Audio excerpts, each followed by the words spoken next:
I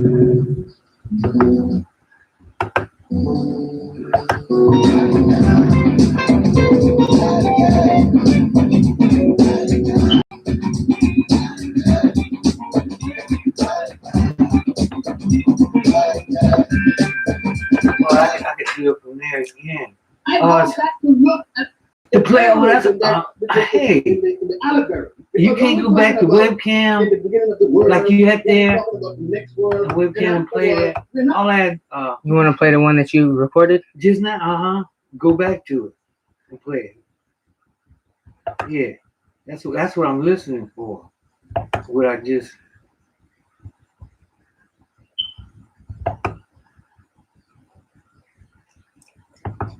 Damn. Okay. Oh, you go. Okay. That's cool. What happens? Is it down there now at the bottom? No. Did I you put it down there at the bottom. That motherfucker disappeared. Yeah, it's still down there. Down here. That's it right there. The one that is it. That backwards shit. The last one. I'm looking for it right now.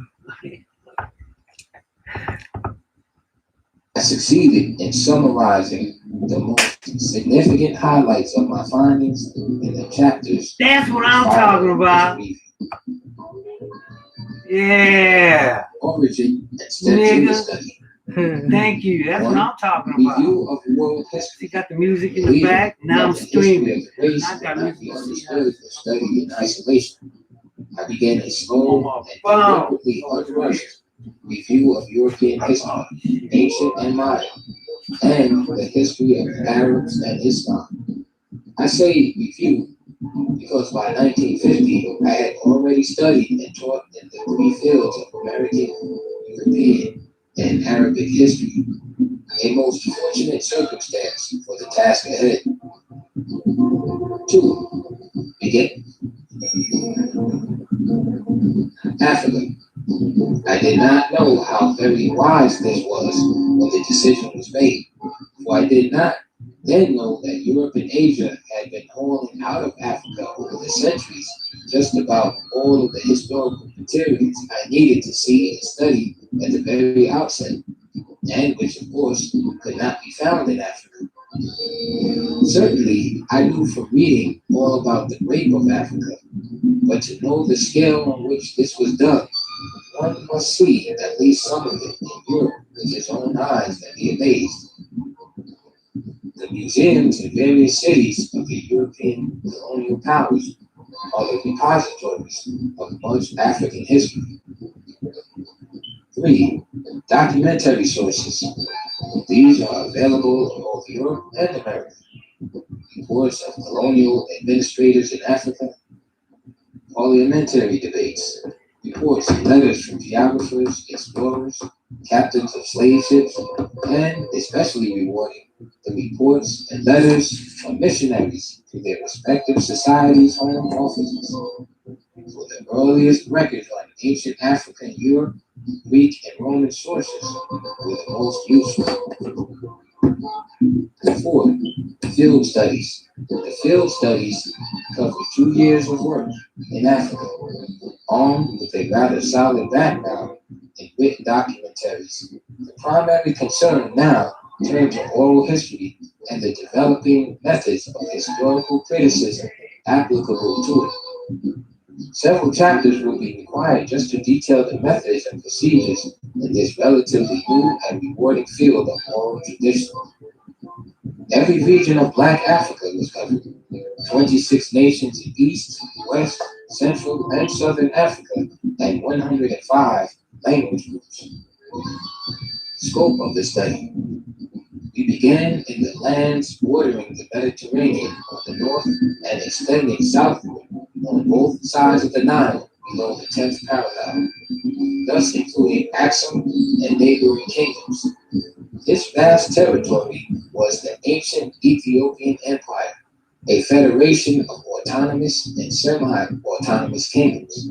The study began here, firstly because this was the heartland of the African race, where evidence of that first black civilization is to be found there still, despite all the centuries of efforts to destroy it. From the researcher's viewpoint, the most important part of the investigation was the beginning of the task of singling out and clearly setting forth the precise nature of Africa's own independently developed civilization. A continent-wide study of the traditional customary laws of the blacks, for example, enabled us to learn for the first time that a single constitutional system prevailed throughout all black Africa, just as though the whole race, regardless of the countless differences in language and other locally determined cultural patterns, lived under a single government. A similar continent-wide study of African social and economic systems through the millennium revealed the same overall pattern of unity and sameness of all fundamental institutions. That there is a historical and fundamental basis for real brotherhood and unity of the black races could not have escaped the notice of all of those Europeans who have been investigating. I'm almost ready to go. I just got here. But they are true. Massive black unity would be massive black power, which of course would reduce white power and its domination of the whole earth. So white Africanist writers always concentrate on the ethnic differences among Africans, tribal antagonism, hopeless language barriers, the cultural varieties, etc. They even make a separate ethnic group of their own mulatto offsprings from black women by classifying them as white in some areas and colors in others. Hence, a system of thought and practices were developed and superimposed on an already divided race to keep them permanently divided. No one can deny that in this too, the whites have been most successful. We have presented in Chapter 6 enough of the traditional African Constitution and the fundamental rights of the African people to be specific beginning points for the identity and the discovery of the heritage we talk about with any definite frame of reference. Chapter 7 views the long drawn-out migrations as continent-wide movements that help to explain many of the most important factors in the destruction of black civilization. For the migrations help to answer the question, what happened to the African people, or what caused them to descend from the highest place to the lowest among the people of the world? Even though the work was radically abridged, an innovation in historical research was introduced by going beyond the mere documentation of sources in order to validate, beyond all questions of doubt, the principal viewpoints of the work. This was the case study method by which a representative number of states from every region of the continent was studied: North, East, West, Central, and Southern Africa. In the View from the Bridge and the final chapters, I make a more definite break from the old line school of historians to be objective and scientific. This school insists that research scholars should do no more than present the comprehensive and fully documented results of his investigations. There should be no subjective commentaries, no editorializing. Just present the factual data and leave the work to the readers to interpret or evaluate. Stop when I'm doing a roll of joint. This may not only be the correct view, but it is even beautiful to only represent maybe 5 people who control the world. They can well afford the luxury of historical knowledge for knowledge's sake. Great satisfaction comes from just knowing how things came We got no papers. But the black history that will have been raised under the country. You got the papers? Oh, you can hear way down there? They are not following these footsteps of the master. Quite the contrary, after faithfully researching and piecing together the fragmented record of racist history, the task of critical analysis and interpretation should begin. What were our strengths in that? In what respects were we most vulnerable? Where did we go wrong? And all of this, like the study of history itself, must be for the express purpose of determining what to do now. In short, the black historian, if he is to serve his generation, must not hesitate to declare what he thinks the results of his studies mean. For even when our history shows us where we have been weak, it is also showing us how, through our own efforts, we can become strong again. The white Arabs. The relentless searchlights of history return on the roles played by the use of both Islam and Christianity in the subjugation of the blacks. This confused many and outraged those who do not pause to distinguish evil men who use religion to disguise their real aims from religion itself. So the unthinking Muslim or Christian is likely to think that his religion is being attacked rather than the conquerors and enslavers who disgrace it in covering their drive for wealth and world domination. The blacks in the United States seem to be more mixed up and confused over the search for racial identity than anywhere else. Hence, many are dropping their white Western slave masters' names and adopting not African, but their white Arab and Berber slave masters' names. For the Arabs themselves are white people, the Semitic division of Caucasians, and therefore blood brothers of the Jews against whom they are now arrayed for war.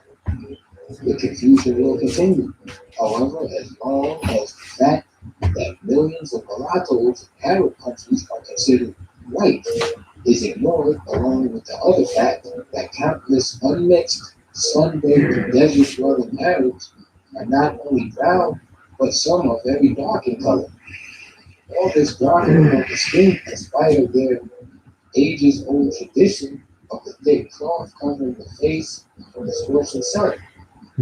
Indeed, not only do mulattoes consider themselves 100% Arab, but jet black Africans, whose forebears were in Arabia for generations, speak Arabic and call themselves Arabs, just as black Americans speak English and call themselves Americans. In both cases, neither the black Arab nor black American thinks he is white.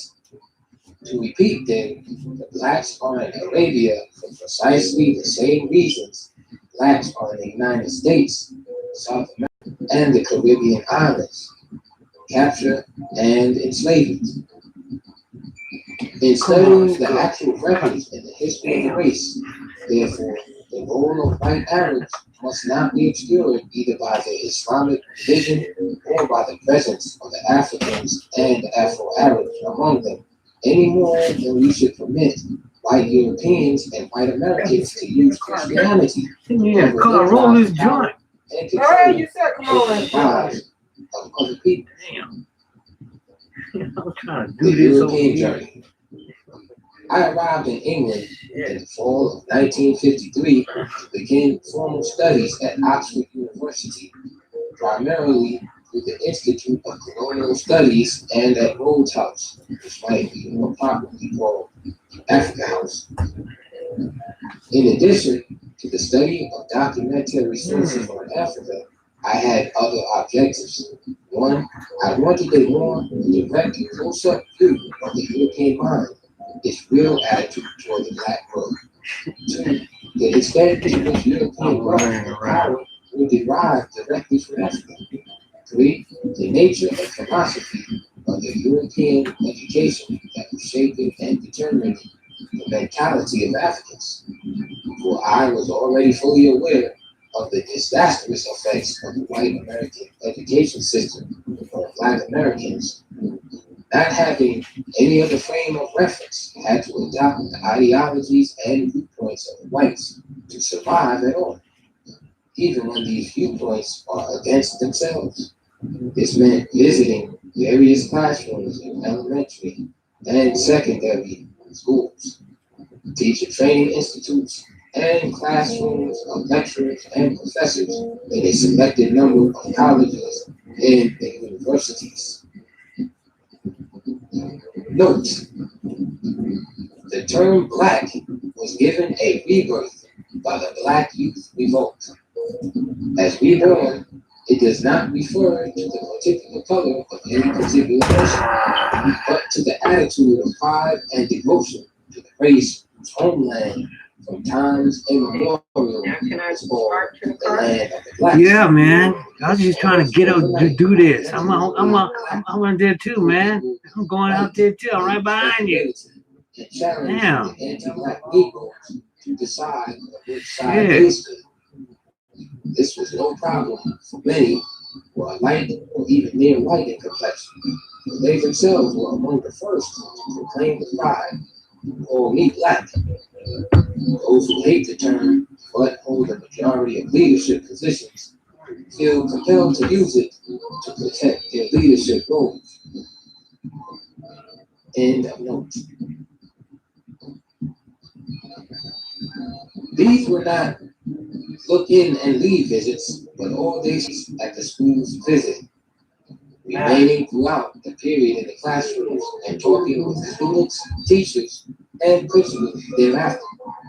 In such a study, one learns very quickly that the textbooks and other works describing education do not tell the same story as the schools in action tell. For finally, I wanted to know, and again from direct study, exactly what made Oxford probably the greatest university in the world. What are the specific elements of that greatness? Was great teaching a factor? And if so, who are the great teachers? Nature and teaching. Or in short, what made them great teachers?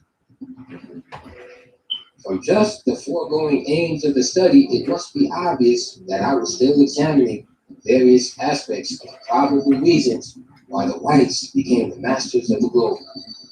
In both France and England, I found that the system of education fostered a new kind of aristocracy, an aristocracy of the educated. College graduates constituted the new upper classes.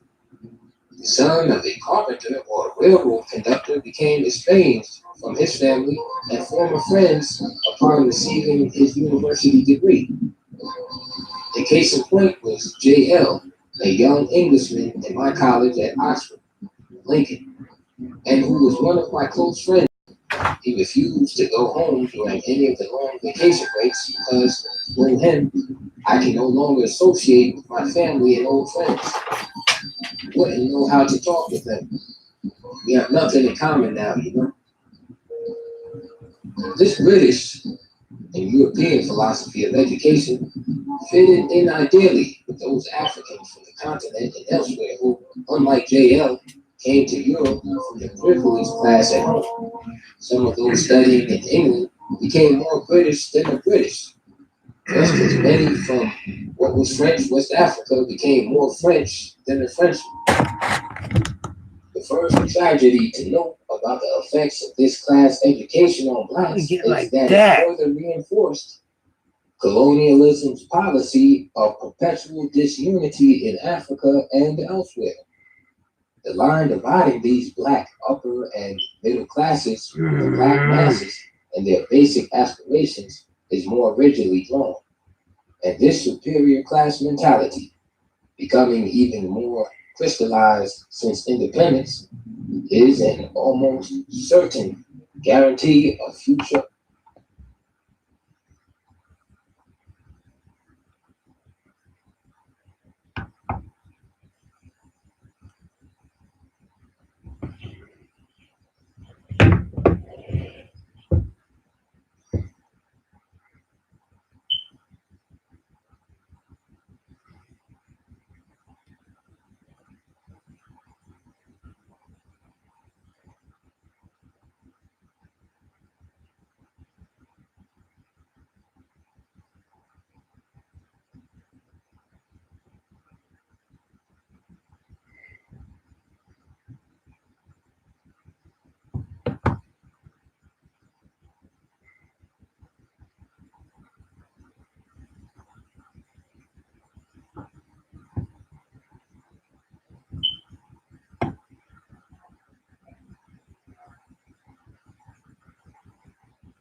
baby was trampled to death, all by police. We didn't go out. We wanted to kill cops.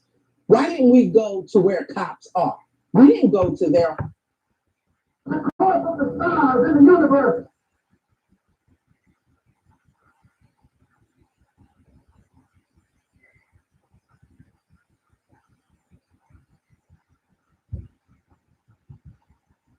When they call white, blue-eyed things, didn't even know that the earth was round. He just found out the earth was round. Samuel read the first. Here's an African here who set up the kingdom of Africa. Not only that, conquered into southern Russia, what is called Black Georgia today. I often wonder if that's why they call it Black Georgia, because of this African here, Samuel Ret of the 12th dynasty period. Samuel Ret the first, who conquered into Europe at this particular time. And this huge colossal right here going back to the African origins of civilization.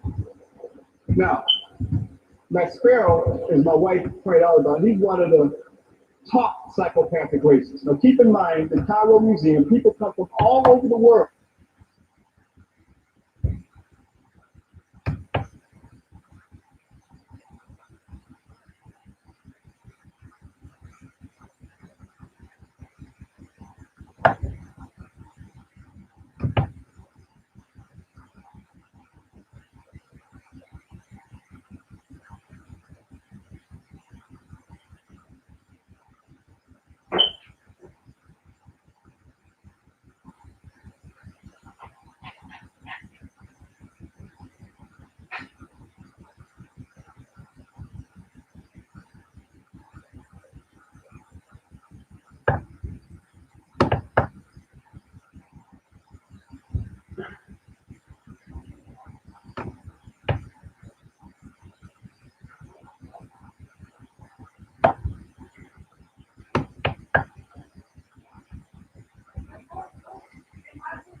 Thank you very much.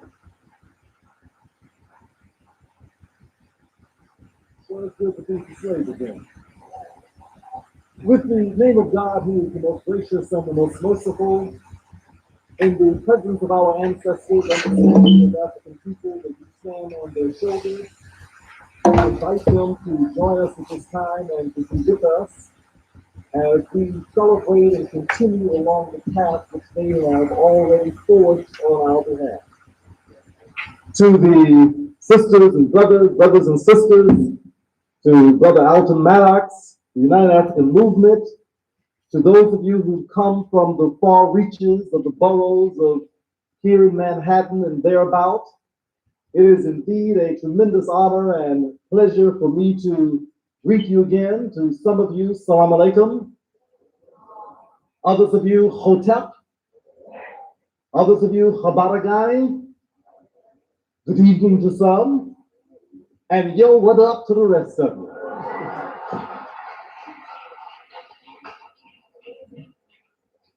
It's an understatement when I say that I'm really excited to be back here. It's not easy to do the coordinations and the callings and the meetings, and you don't know what goes into getting a program like this together. There were lots of phone calls and faxes and letters and missed times and missed people, and it's just a lot that goes into it. And it's just it's such an honor to be able to come and just sit down and enjoy it when you don't have to go into the details of making it happen. So you need to certainly give the UAM a tremendous applause and support for making this kind of thing happen. Thank you.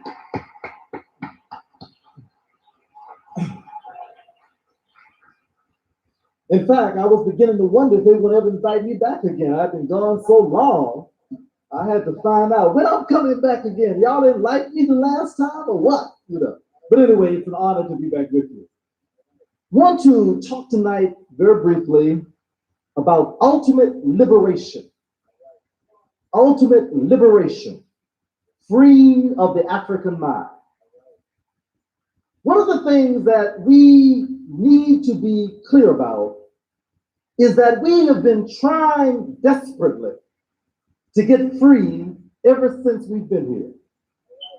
There has never been a period in our experience in North America that we haven't been trying to somehow gain liberation, to get freedom, to get away from the oppressive restriction on our humanity that this culture has enforced. What has happened over the years is that there have been stages of freedom. You see, when you deprive people of their fundamental humanity, they tend to even lose sight of what true freedom is. When you begin to systematically rob people of their basic contact with reality, then they no longer are very clear about what is real. Under those circumstances, they then know something is wrong, but they aren't exactly sure what it is that is wrong. And because of the uncertainty about what's wrong, people then begin to engage in whatever frantic and frustrated effort they can to break free. So they look at the immediate restraint as a means of defining what freedom is. Now, for most of the time that we've been here, the definition of our right of freedom was fairly tangible. It was very concrete.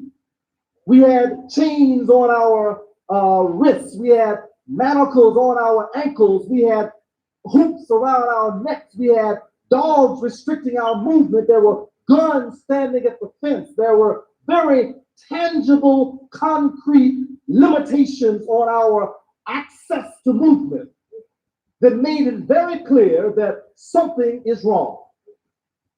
The opportunity and the effort to engage in those things that other human beings engage in, the opportunity to be with our children, to be with our wives, to engage in the kinds of things that we had known characteristically and other people were able to do, we weren't able to do those things. So freedom came to mean getting away from the chains, getting away from the manacles, getting away from the limitation, breaking loose from the plantation, outrunning the dogs, outrunning the hunters, outrunning the bounties, outrunning those people who wanted to keep us in that condition. Get away from the whip, get away from the oppressor who was clear and evident by his physical existence. So for most of those 200 years, we did all we could to get free, but freedom meant getting away from the physical conditions of slavery. During those days, the Negroes were far and few between, because everybody knew they were in hell. Now, there were people frightened about doing anything about it, but they knew they were in trouble. No one had to convince them that their situation was a contemptible, degraded, pitiful, sad situation. Except for a few of them, of course, who'd gotten to hang out in the house and they thought they were what they were working at. But basically, most of the slaves knew full well that something is going on. Now, under those conditions, the pressure was to get away from the conditions of the plantation, and that was the definition of freedom. If we can just get up north, if we can just get away from the dogs, if we can just get away from the whip, if we can just get away from this mean cracker, then we will be free. So the concept of liberation was migration. Let me migrate from the plantation in Virginia and Carolina and Georgia and Mississippi and Kentucky, and let me get to the free land up north or to Canada up north. Just get out of this physical situation. So the concept of freedom was a very simple one. that to move from the physical restraints to a place where you had relative ability to move about.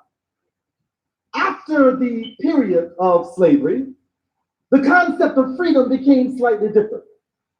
It became one of, now that the chains are off, now that the fences are removed, now that the dogs are no longer put on us, now that you no longer have a right to deprive me of the ability to move, then it became clear that even though those things were gone, freedom still was not there.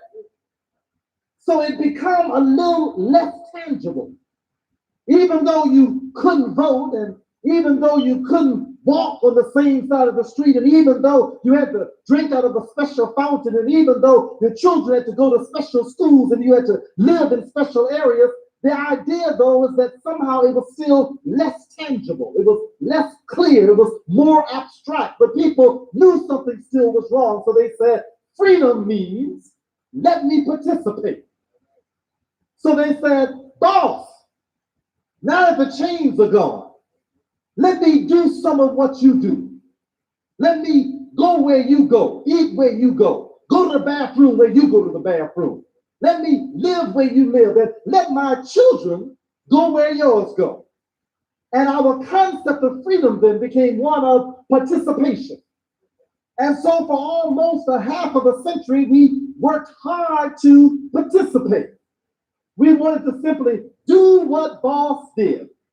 And if we were doing what boss was doing, we thought we were free. And we made lots of efforts to try to do what boss did. We prayed, we marched, we sat in, we walked in, we voted, we unvoted, we got beaten down in the streets. We did everything just trying to let boss let us participate. Because the concept of freedom then was just to be able to do what boss was doing. Then the laws got shifted again, and they began to let us do that. We could vote, we could drink out the same fountain, eat at the same place, sleep in the same place. We really thought that now the freedom was here. Then we kept finding out something still ain't right. It still ain't right. So I tell you what, boss, let us be like you. We want to marry you and listen, we want to go to your school. We don't want no these colored schools. We want to go to your school, boss. We don't want to have no black community. We want to live integrated. No longer no participation. We want to integrate. We want to live right next to you. We want to pray next to you. We want to sing next to you. We want to do everything right with you. Don't give us none of this old black stuff, none of this old Africa stuff. I'm an American, boss. I'm a real American. And once we began to push for that, we didn't want nothing to keep us from being a good American. We wanted to fight where boss fought. We wanted to go to his wars, live in his way. So the thrust then had gone from plantation to participation to membership. We wanted to be shared members, and we thought we'd be free. But then we found out that we got there and we were sitting there and somehow we still didn't feel free. Sitting in his school, still didn't feel free. Reading his book, still didn't feel free. On his television, still didn't feel free. In his plays, still didn't feel free. Everything we did still didn't give us the sense of being free because we knew that something was still missing. Now, as we come to the end of this 20th century, we are in a period of real complexity because all tangible evidence suggests we ought to be free. Ain't no chains, no plantations, No laws prohibiting you from voting for who they want you to vote for. No barriers to going to whatever school you want to try to go to. Any book you want to read, you can read it. Turn on TV, colored people everywhere, doing all the things that white folks do. Being molested, learning how to molest, having dysfunctional families, being psychoneurotic. We got them all. Listen. We got them all. Negroes on the Supreme Court, married to white women. So what you want? What's the complaint? What's the dissatisfaction now? We have Negro editorialists and journalists who get in the newspaper and write penetrating editorials to argue against the continued victimization, preoccupation with being victimized, because the content of the character is what really counts rather than the substantive realization that we are really free. Listen, we have right-wing conservative Republicans who tell the Negroes they ought to shut up and stop complaining. They got everything they need. They're just addicted to complaint. Complain. I'm free, you free, what you want to be. It's all there because now it's not as tangible anymore. But the majority of folks still know something is wrong. Every time you look at a statistic that reflects negative things, we at the top. Dying from cancer, we at the top. Dying from AIDS, we at the top. Highest poverty, we at the top. Most welfare, we at the top. Everything that has to do with death, destruction, degradation, destruction of our lives and our children's lives, we at the top. And even though we have representatives who look like us, sitting in every high peak of authority, the bottom line is that we are still primarily plantation existing Negroes. That is the bottom line reality. So the question becomes, well, it answers one question. It lets us understand why it is so difficult now to get most of our people to understand there's a problem. Because an illusion has been created. An illusion has been created that we now are just like everybody else. So the Irish say, you're no different from me. The Italians say, you're no different from me. Even the Jews say, you're no different from me. We all in the same boat. We all are just struggling to make it now. And most of our people have come to believe that that's the way it is. Not most of them, many of our people. They believe that that's the way it is. So when you come to them and say, look, we got to get free. Time's running out. Our condition is getting worse. They say, what are you talking about? Oprah is one of the richest people in America. What are you talking about? We got Montel, Les Brown, all of Burtis, all Barry, all of them now on TV. We on the edge of life, search for tomorrow, all my children. What do you mean, Medical Center? We got special episodes with us. We've had the Cosby Show. We got everything. What do you mean? We've got PhDs, LLDs, DMs, MDs. You name the D, we got all the Ds. What you mean? What are you concerned about? What are you talking about? So it becomes extremely difficult to get them to understand that those are illusions that have been created to keep us pacified, quiet, and stupid about our condition. Now,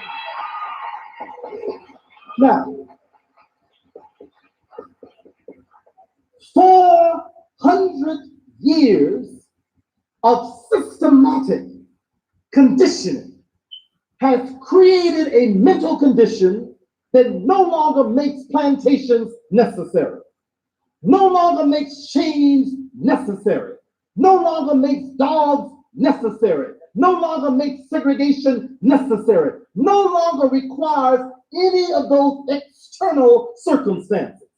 Because the conditioning and the illusion has created such a situation so that you now operate in your own enslaving interests. We are now in 1993 our primary source of enslavement. Let me say that again. Now, I know this comes difficult for some because we like to, even those of us who are fairly aware of what's happening, we like to say the white folks holding us back. I got news for you. White folks are almost powerless. They have created such a mess in this world, they can't hold themselves back anymore. Listen, their children are crazy, their families are dysfunctional, they are polluted, they are toxic, they are addicted, they're insane, and they are broke. The only thing that's keeping them working is the illusion. There's an illusion that there's still wealth in this country, even though there are trillions of dollars in debt. There's an illusion that they still have power to control, only because the ones who are being controlled accept their control. There's an illusion that they still have genius and creativity, only because we continue to give them authority over us in areas of genius and authority. They continue to believe they have the power of leadership only because we attribute and give them the power of leadership. I have news for you. Their power is done with. And the only reason we're in the condition we're in is because it's up here. It's up here. The enslavement in our minds has us perpetuating a condition that has been over now for decades. Now,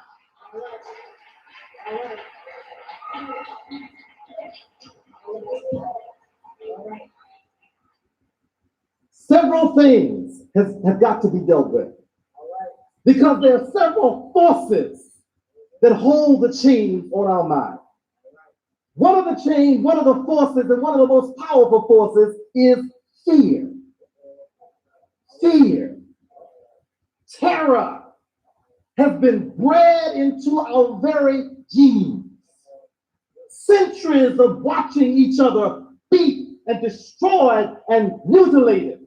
Whenever we express any manhood, any womanhood, any peoplehood, any selfhood, watching that century after century breeds terror into our very genes.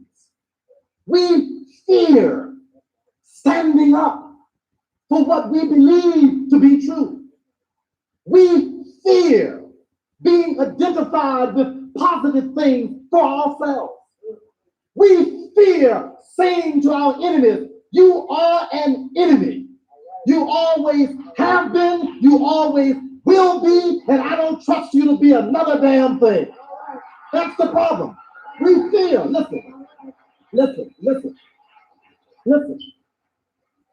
If you engage in a process of lynching people publicly, century after century, decade after decade, by the thousands, people begin to transmit even to their offspring. You better be careful. You better watch out. You get killed. Watch what you say. Watch where you say it. Be careful. And we begin to restrain natural creative assertiveness because of the internalized fear that it's danger to stand up if you're a black man or a black woman.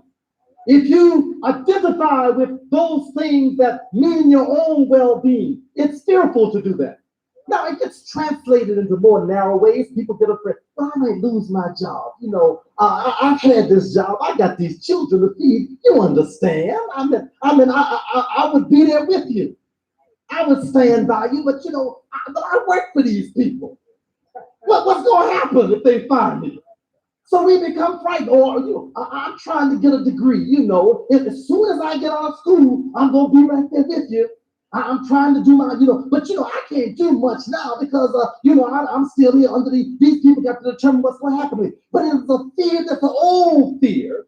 And we are finding concrete, tangible, local reasons when in fact it's deeply inbred in our very makeup.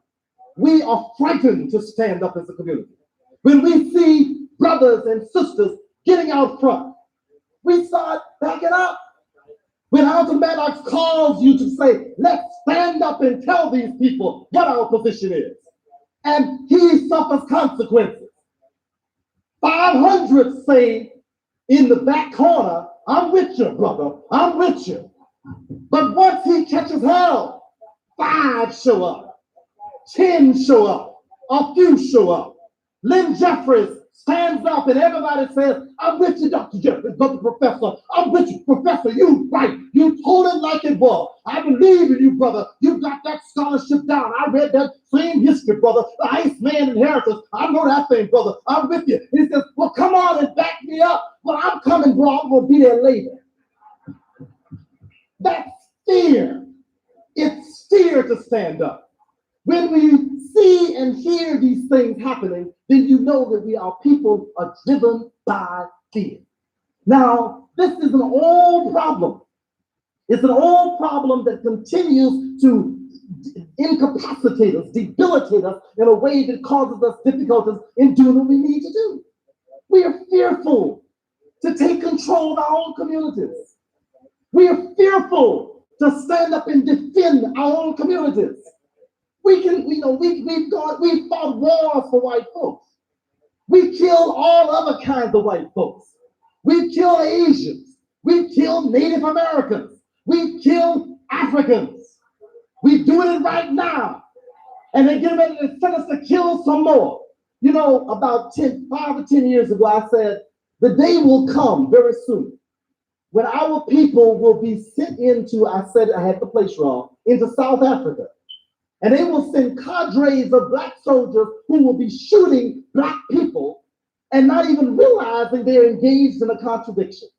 I didn't know it was going to be Somali. I didn't know it was going to be Haiti. I didn't know that they would send our people to shoot our people somewhere else in the continent, but I knew it was coming because the conditioning was being prepared. And the fearfulness, and they don't know why. Them brothers don't know why they shooting people over there. They don't know why they're getting ready to go into Haiti and shoot them. Yes, there are problems, but they have no way in the world of knowing what the real problems are. They don't even know if they're shooting the right people. Somebody probably ought to get shot, but I doubt if it's the ones who they're shooting.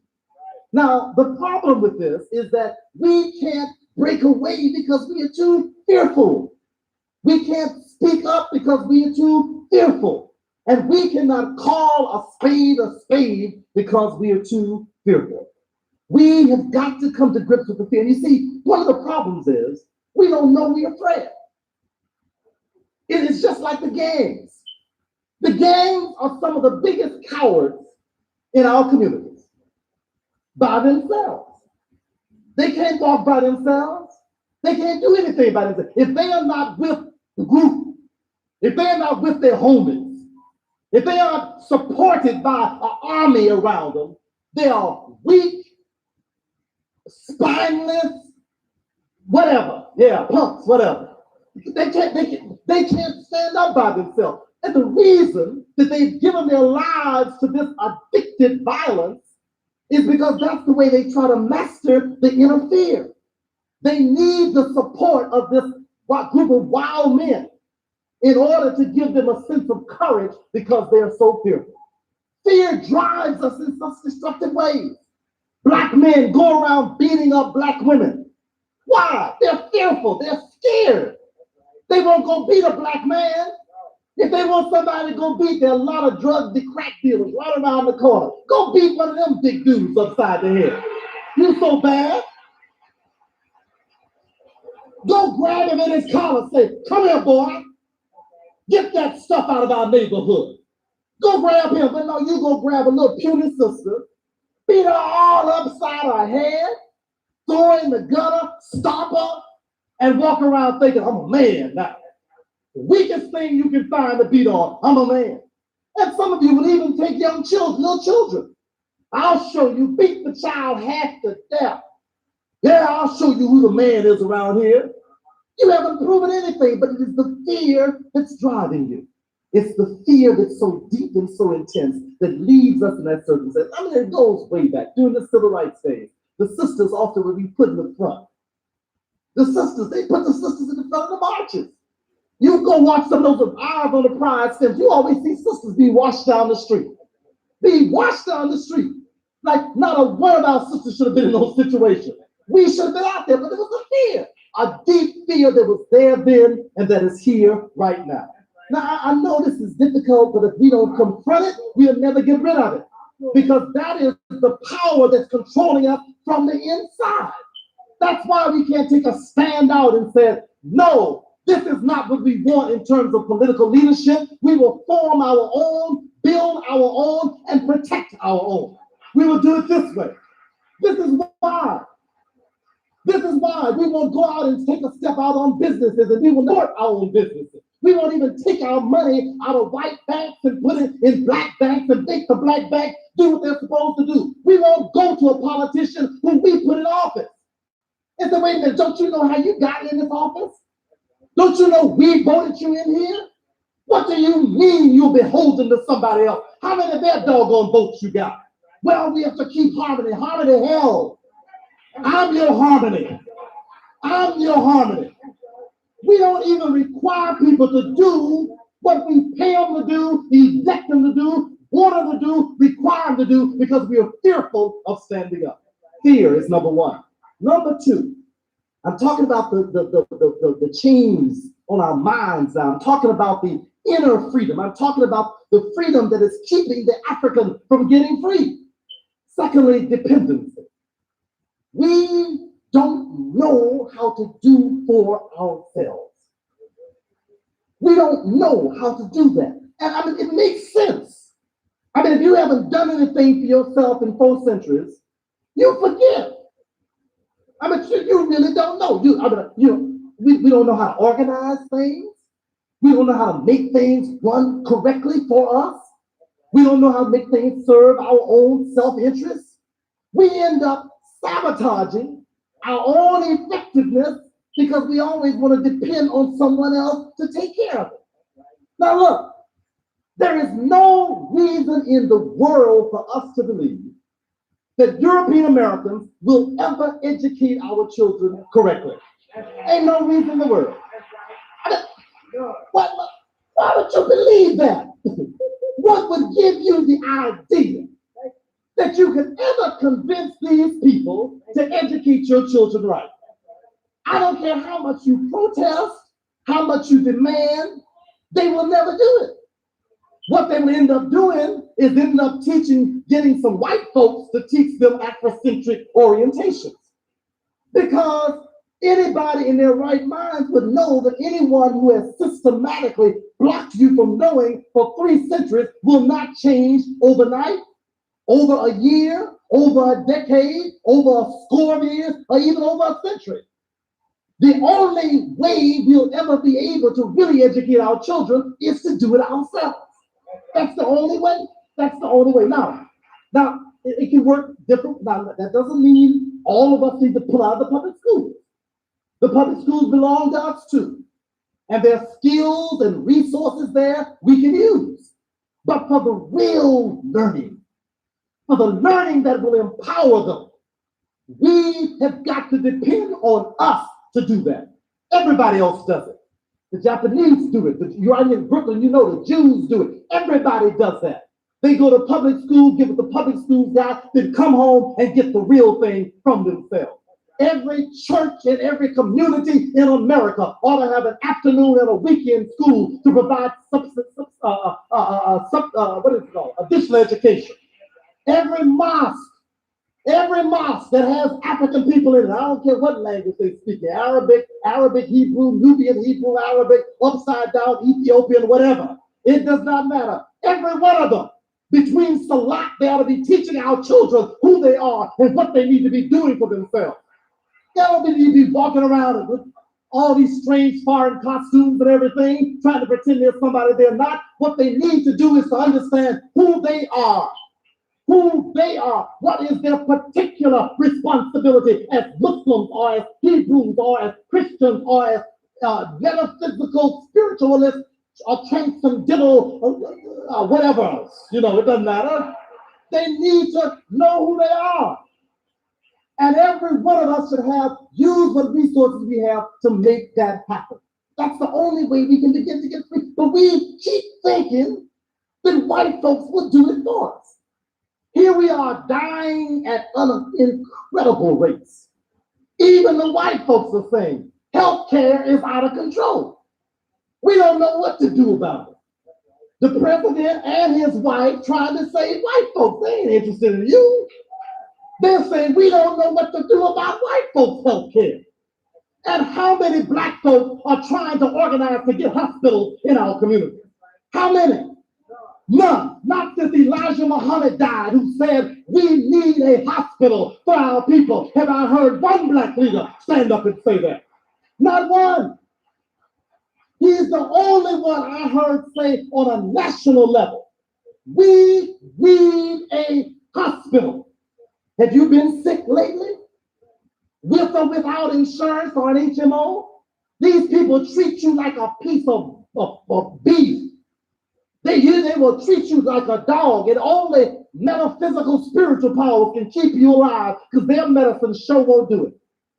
We don't understand that when it comes to preserving your life, why are we so willing to turn ourselves over to people who always want to take our lives? That doesn't make any sense to me. Why do you think that's going to work? Why do you think that white policemen will provide better security in your neighborhood than will black policemen? And why do the black policemen think they owe better security to the white people than they owe to their own people? Why do they think that their worst enemies are somebody who look like them? And what is the nature of the crazy mind that makes us believe that because they are policemen, they are our worst enemies? That's because of the dependency mind. The cops often believe they belong to the white folks, and we often believe they belong to the white folks. And because of that misconstrued illusion, we end up becoming enemies to each other. And if they are not ours, then we ought to get our own. We need to have our own security to defend and protect our own community. But you understand the problem. The problem is that we are dependent. Now, we're talking about starting a little mom and pop store, a barbecue stand, a barber shop, a hairdresser. We don't talk about putting up a security system to protect Bed-Stuy, to protect Harlem. We don't talk about creating a health care system for our communities. The NAACP doesn't talk about that. The Urban League doesn't talk about that. Our organizations don't talk about, we don't even think in those terms. We assume that the most essential things we have, somebody will take care of for us. That is a bizarre, insane, brazen dependency that leaves us in the same state we were in 100 years ago. Now, don't get depressed now. We're going to talk about some solutions. But I want you to understand the problem. I want you to understand what the real problem is and how we are driven by these problems that are completely depriving us of our energy to do anything. Number 3, change. These are problems. These are things that are restricting our growth. Number 3, this is the worst one. Disunity. Now, I don't even need to talk about that. You know that. You know, I don't know if you believe this or not. We have such little confidence in ourselves. We really don't know. Do you know that we can solve any problem we have in our communities? Juvenile problems, education of our children, healthcare problems, legal problems, political problems, even economic problems. If we came together and we have some of the best trained experts in the world in every field imaginable. Many of them are kind of crazy, but that's to be expected. But if we could even get the crazy ones to come work as a unit, we could do miraculous things. Some of the best educators in the world are our people. The best engineers in the world, our people. Best physicians, our people. Some of the most creative and genius legal minds in the world, our people, African Americans. We have creative artists, creative musicians. We have creative actors. Everything we need, we got. We don't need any new supply. The supply is adequate. What we need to do is to coalesce, pull together what the supply is. But the most malignant, sick, destructive force in our communities is this force of disunity. We can't get together. And I don't understand it. I mean, everybody, there's probably no group that's more diverse, more different, more various schools of thought than the Jews. I mean, you all know them better than I do, if y'all live right here with them. I mean, a Jew on one block don't look nothing like a Jew on another block. Some of them got little curls by the ears, others got yarmulkes on, others got funny hats, some of them don't take baths, some of them do, some of them change their name. They look all kinds of ways. Some of them are atheists, some of them are so spiritual they don't even know where the earth is. I mean, they do all kinds of things. But if somebody says something about Jews, they all there. They're all there as a single force. Reformed, Orthodox, Hasidic, atheistic, secular, sacred, holy, unholy, devils, gods, all of them. They're together.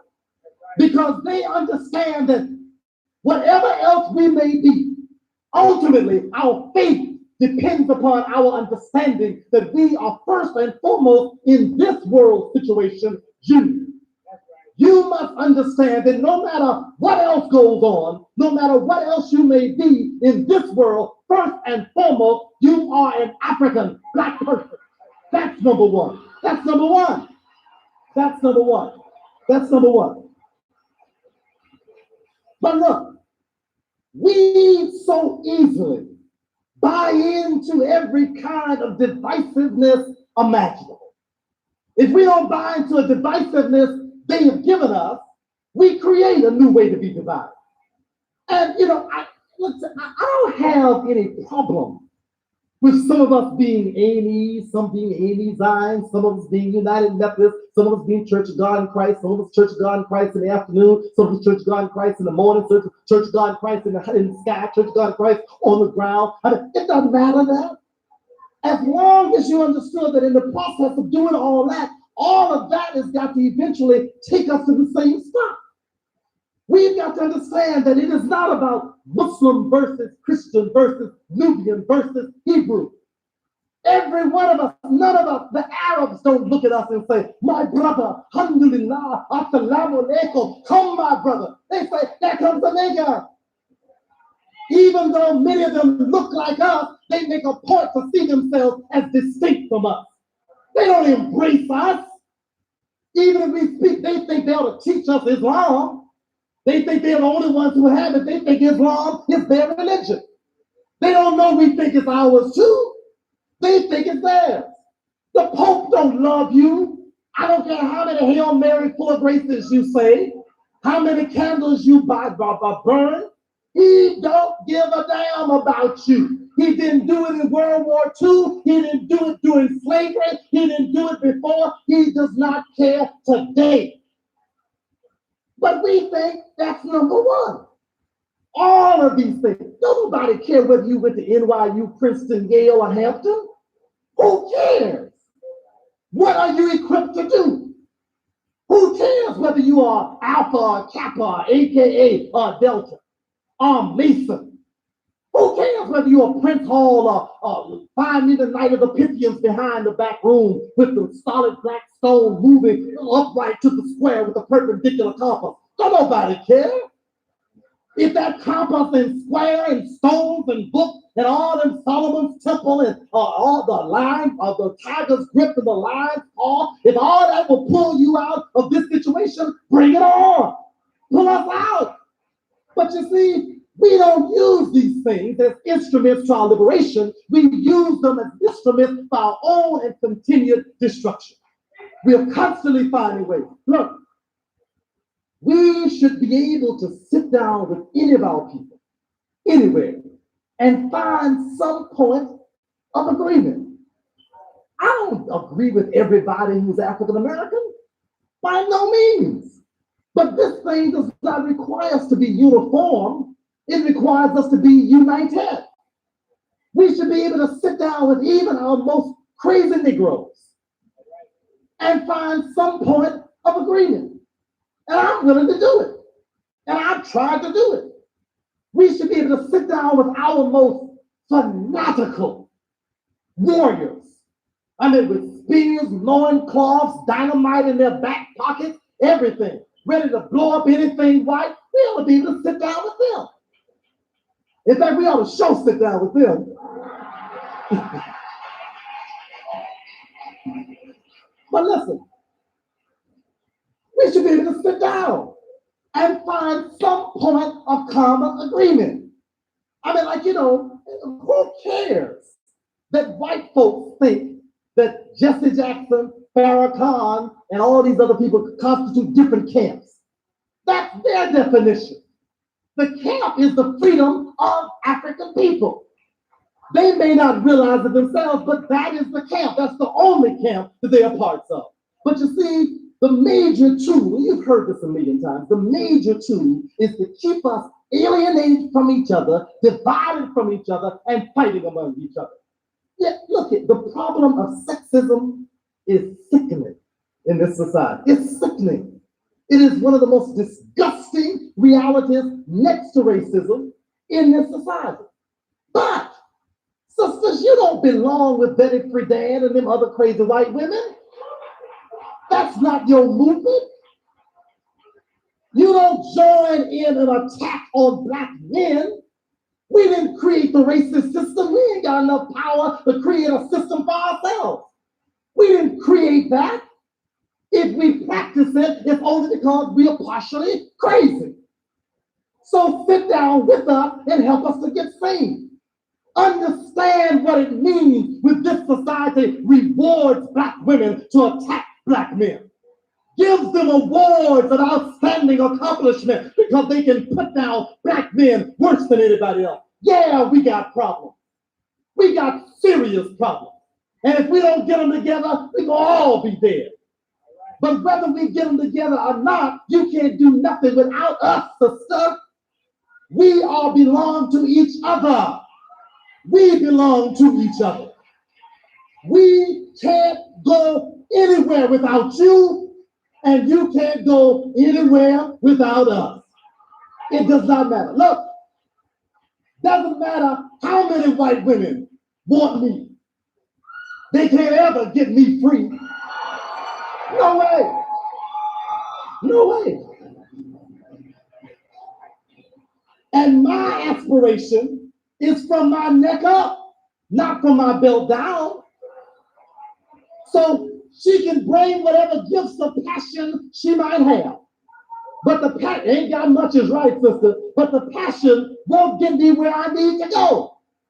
The only way I can get free is holding hands with the one who shares the cultural, historical, and spiritual connection that ties us to the origin of who we are. That's the only way we can do it. The only way.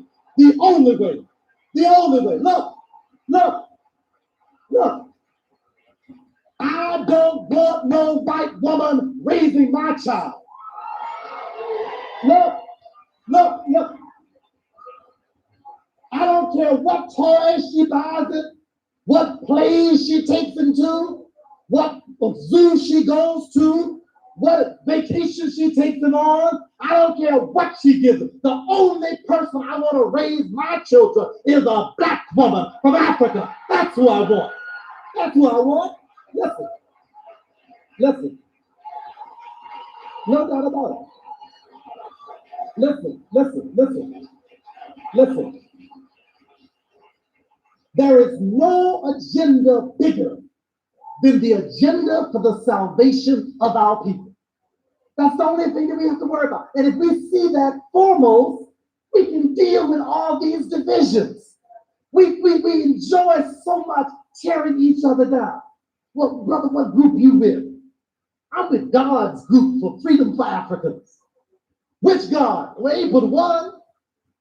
The fact that we call him different names, that's our confusion, not his or hers. That's our problem, not the problem of God. So the problem is that we need to understand that as long as we are caught up in these things that keep us at war with each other, we cannot pull together what's necessary to free ourselves. We tear each other's down, always looking for a flaw, trying to find something bad, dirty, distracting, so we can tear them down. And it's because of our own fear. We see a man standing up, doing what men's supposed to do. We want to find something wrong with it. We want to tear something down. We want to disunify, break it up, find something to destroy his credibility. I don't care how many flaws he has. Can you depend on him to stand up as a man when the battle comes?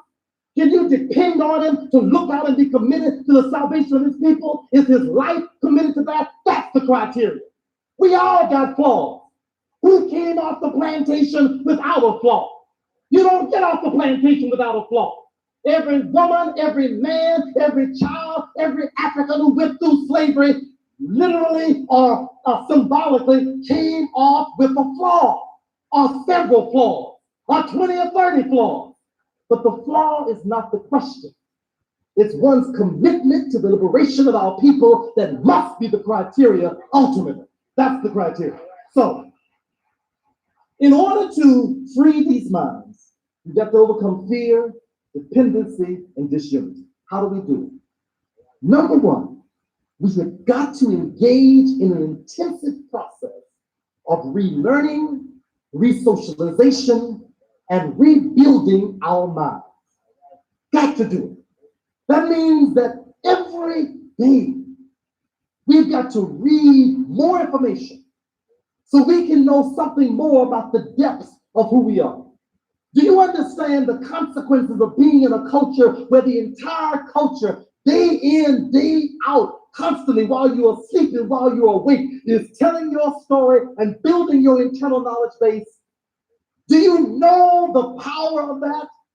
Do you know what it's like to have streets and areas of town and cities named in accordance with your history and speaking to the continuity of your history? Do you know what it's like to turn on TV and every time you turn it on, you're seeing stories of your greatness, your possibilities, your capability, your power, your effectiveness, your ability to lead the world, your ability to own the world? Those stories constantly being told. Do you know what it's like every time you walk into a school, they're telling your story over and over and over and over and over again? Every holiday is telling your story over and over again. Every time you get together, you're celebrating your story. Every monument tells your story. Every symbol tells your story. Every myth tells your story. Do you know the power in that? Do you know what a handicap we are under to have nothing around to tell our story except one Wednesday night a week at the Slave Theater? Maybe some of us get this in small quantities, or pick up Chancellor Williams' book that we're still trying to get through for the first time, or picking up Cheikanta Diop, or talk about what you heard, or heard John Henry Clark someplace, or heard Little Jeffrey someplace once in a while. Don't you know you need to have that propaganda going through your mind day in, day out, so you can learn to be black? Listen, listen, listen. Listen. You need to, before you don't even turn, maybe you need to turn on the news once in a while to find out if the white folks are on the way to get you or not. And they'll tell you when they're coming. They tell you that the cigarettes they're giving you are poisoning you. They tell you that the liquor will kill you. They tell you the air's polluted. They tell you that they uneducated you. They tell you they have no more money left. They tell you they got to drop your job. They tell you. So you need to know when they're coming to get you. But every other thing you need to listen to is you. Pop in Leonard Jeffries in the tape. Pop in Asa Hilliard. Pop in Francis Wilson. Pop in Francis Rogers. Pop in one of my tapes. Here's something that sounds like you. We don't have to be 100% accurate. Just let us be looking in the right direction. And let you say, that sounds good. That sounds like me. I don't know whether it's true or not, but it sure sounds right. That's all you need. White folks ain't always accurate, but they always white. And so look, we may not always be accurate, but we always black. And that's what counts. So we need to begin to feel, we need to understand the importance of relearning and re-educating ourselves. You see, it's important. I mean, it's not just ritual to say that we were the designers. of human civilization in its infancy. It's not just symbolic to say that we were the builders of the Sphinx and the pyramid. We understood the metaphysical message that created that symbolic replica that has been standing for thousands of years, watching Ra rise on the horizon, day in and day out, year in and year out, for thousands of years, replicating the cycle of understanding that was laid out in those early understandings of the metaphysical reality of this world. It is not just accidental that we understand that the earliest concept of medicine and healing, the use of pharmacology, the use of the mind, the use of surgery, the use of healing was first done by black, kinky haired, big nose, thick lip, blue black people who look like you. It's not accidental. Listen, it is not accidental that you understand that there was no mathematics understood in this world. There were not even any mathematical symbols until Africans gave the world mathematical symbols by which they could begin to build a concept of going in outer space. You need to know that. Your children need to know that. There was not even a concept of geography. The concept of geography was so distorted and so misunderstood that the Europeans thought they'd go off to the edge of the world and fall off the side until Africans said, don't be no fool. The world is round, my friend. It's round, it's like a ball, it's like the sun, it's like the stars, it's like everything. It rolls and rolls and rolls. You can't fall off the edge because you're tied to this earth. You need to know that. Our children need to know that. You need to know that despite everything they did, we still came up with the W.E.B. Du Bois. You need to know that in spite of everything they did, we still created a genius called George Washington Carver.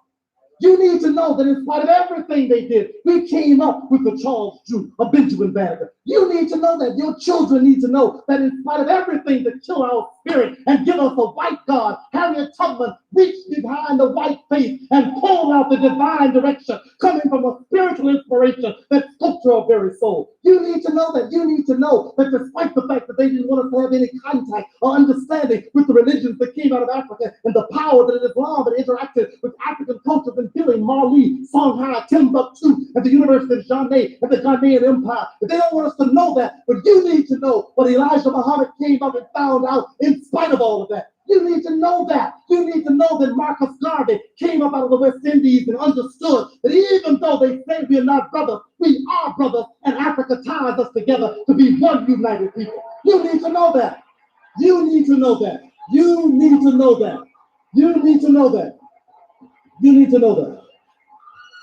Relearning. You need to understand what is the nature of the genius of this black mind.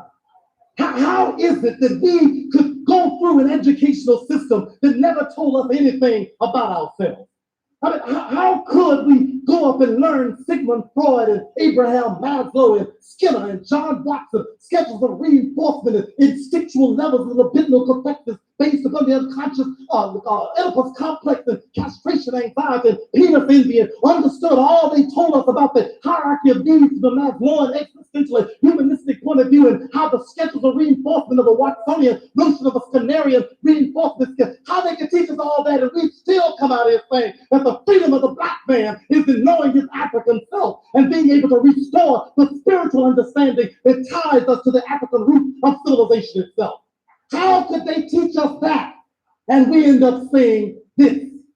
How could they teach Francis Wilson all that good old European genetics? And she looked through the era and say, you're talking about yourself, aren't you? So that's what you're trying to tell us. You've got a genetic mutation. You're suffering from a problem. Now I get it. I got it now. How could we create a Cheikh Diop who they tried to colonize? In Senegal, made him parlez-vous français until he was Sprechen almost. That somehow feeling that you couldn't get educated until you went to France and went to the Sorbonne.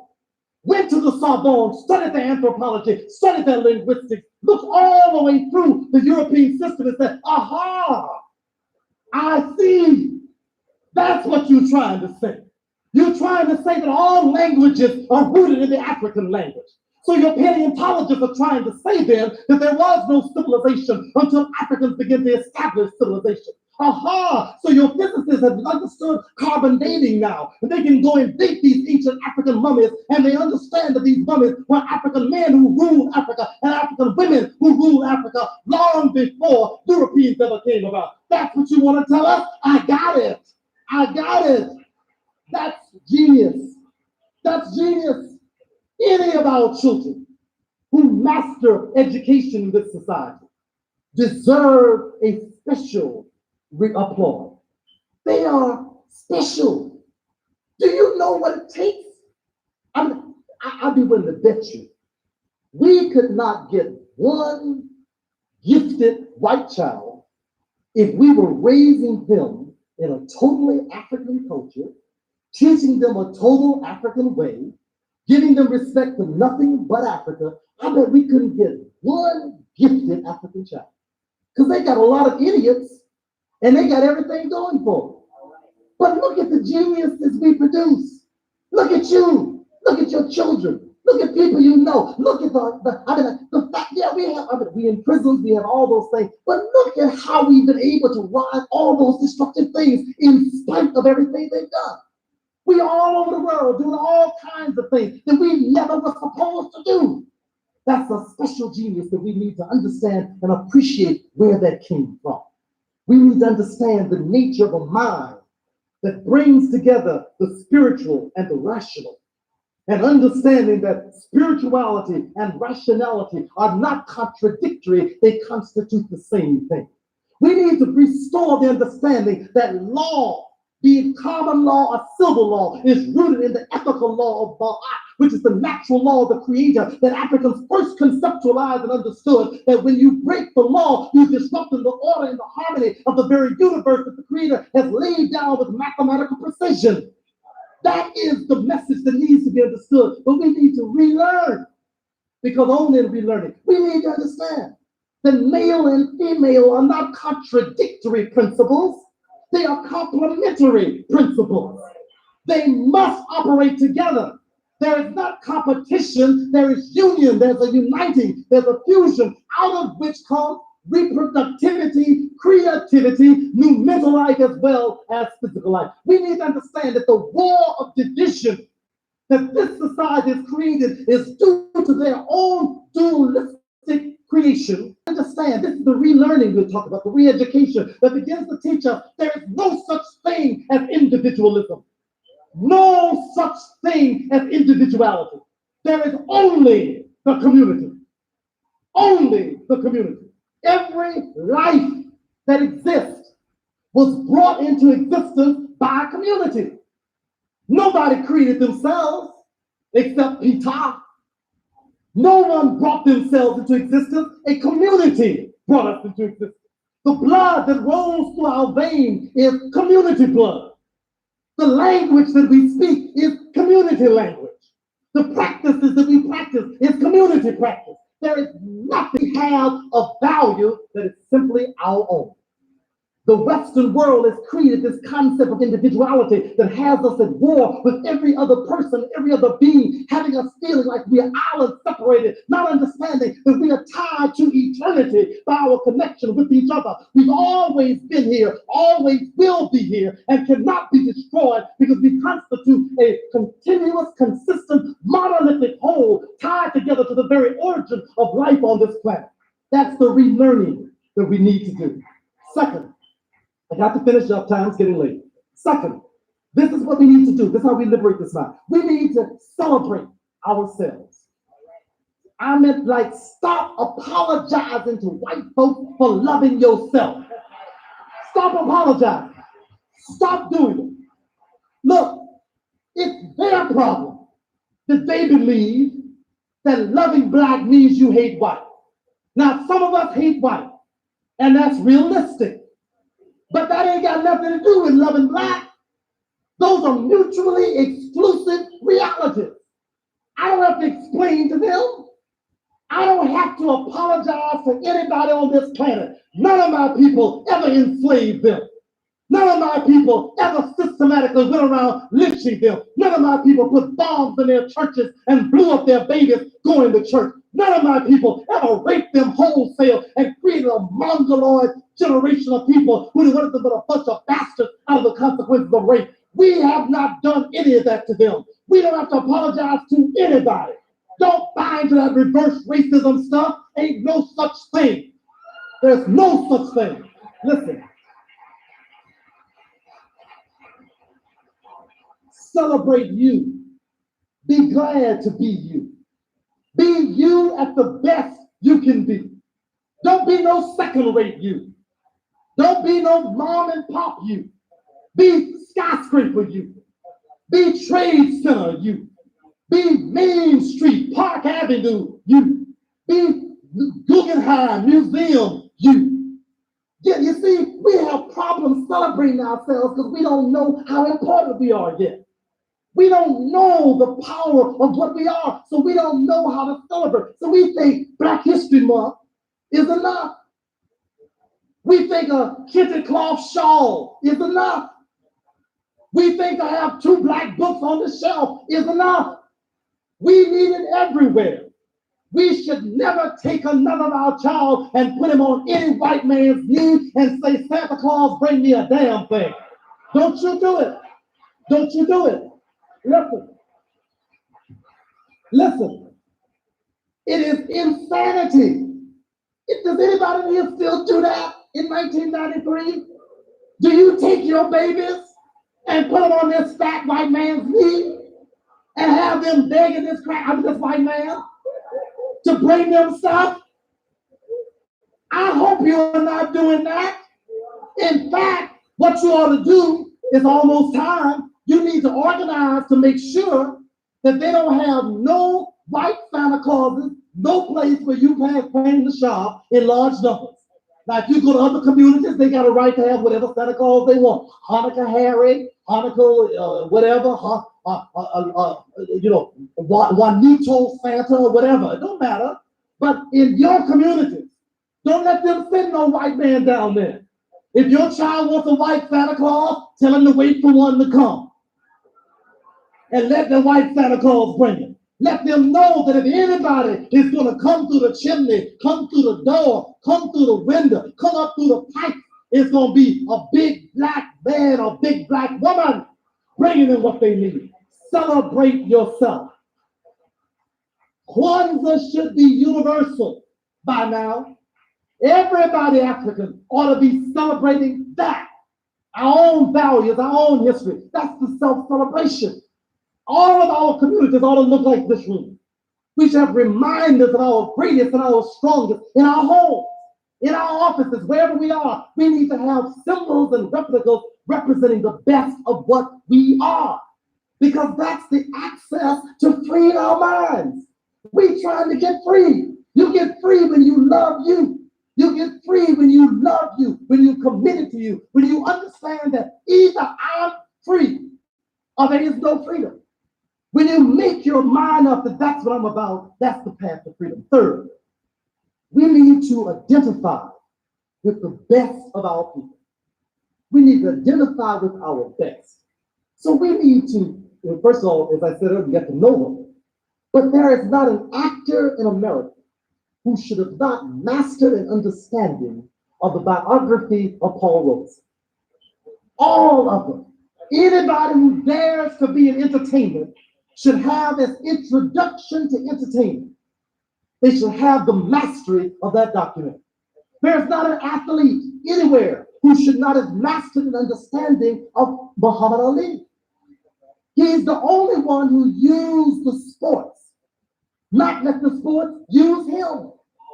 He made a statement for our people all over the world. Every athlete, Michael Jordan, whatever the rest of them, Dion, whoever they are, all of them, they all need to know that you don't let the ball play you. You play the ball. They need to identify with our strongest and our best. Every rich woman, including you, Oprah, you need to go read Madam C.J. Walker. And even though the sister made the straightening comb, may God forgive her, but she knew what y'all wanted. That's why. She was satisfying your deepest desires. At least she made the money off it rather than Revlon. So let's congratulate. But what she did with her money is that she was constantly building an African United States of America connection. She was bringing in the art. She was going back and forth to Africa. I'm talking about 60 years ago, 70 years ago, when it wasn't popular, when folks didn't want to be associated with Africa. Even though she had people straightening their hair and greasing it down, the woman knew where home was. She built a theater in Indianapolis that is filled with replicas of African Nile Valley culture, all pointed black, painted black. This was 70 years ago. And y'all just discovered the Nile Valley was black yesterday. You thought it was Elizabeth Taylor and Ramesses and the rest of you, Brenner. But all over her place, she has these images out of ancient Kemet who look like us. We need to understand if you're going to be a millionaire, a millionairess, or whatever, this is the way to use your money to build and spread that wealth. And she spread wealth. She had people, African Americans, making money all over the country, using her product and spreading it. And that's the message that they need to learn. We need to identify with our strongest people, our best people, because that gives us the energy. And listen, you don't have to agree with them. Now, you see, I don't agree with Thurgood Marshall. I don't agree with him. He believed to the day he died that the only functional institution was an integrated one. But you know what I identify with him? The fact that he never gave up fighting for what he believed in for our people. He never forgot who he was. He never forgot what his responsibility was. Now, even though his ideology is not what I agree with, I could have sat down with him any day and said, I'm your man. We're on the same team. Now, when you get your job done, I'm going to go and try to do another job because I want to build some independent institutions. If you don't want to come to them, that's fine. But what you're doing is based on a belief and commitment. And anybody who doesn't know what a valuable resource he was, look at him in contrast to that Negro that's up there on the bench now.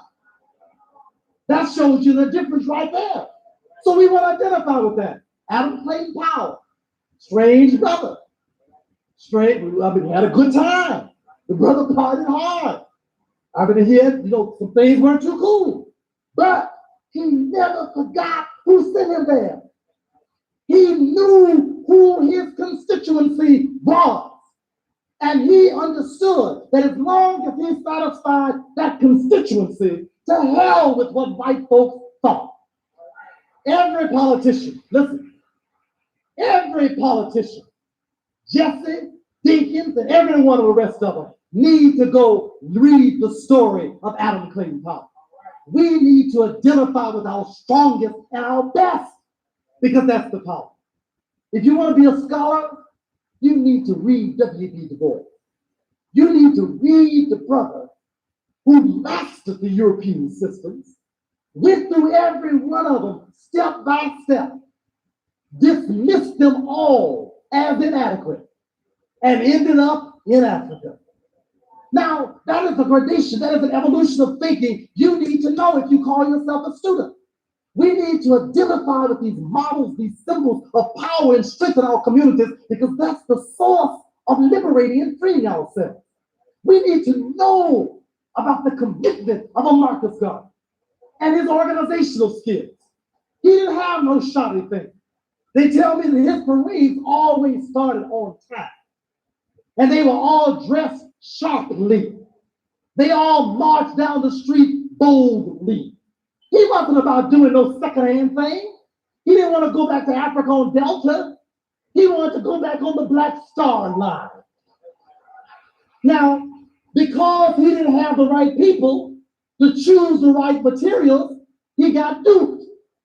Because white folks will dupe you if you don't know. But if we'd had the people who knew better, he would have gotten first-rate equipment. That's what we need to identify with. We need to identify, look, you ain't got to like Elijah Muhammad, but you ought to identify with him because he had the most powerful community development we have known in the last century in this country. The most powerful one, bar none. What other organization of black people had its own bank, its own nationwide newspaper.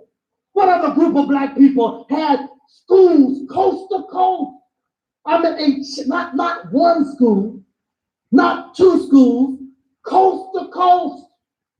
The University of Islam was all over America. What other group you can go into any city and find you a bean pie, fish sandwich, and you know it was good? All over. Who else was talking about thousands of acres of farmland for everybody? Who was importing food for our communities? Now, I don't care if you don't like how many wives he had. I don't care if you got mad because he got mad with Malcolm. That's a whole nother story. But what you need to understand is that what he did for our communities is worthy of our identification. We've got to see it. We've got to see it. We've got to see it. And that's the point. That's the point. Last but not least, the way to get free is to do what everybody cannot take an excuse for not doing. You want to know what's to be done? You have got to do it. Service, commitment. Everybody has got to commit themselves to doing something. Something regularly and consistently. Y'all got to stop being child. I get so sick of us. Yeah, brother, I'm going to be there. What time you want me there? I'll be right there. You see this crazy former slave? 2 weeks later, oh man, I so forgot.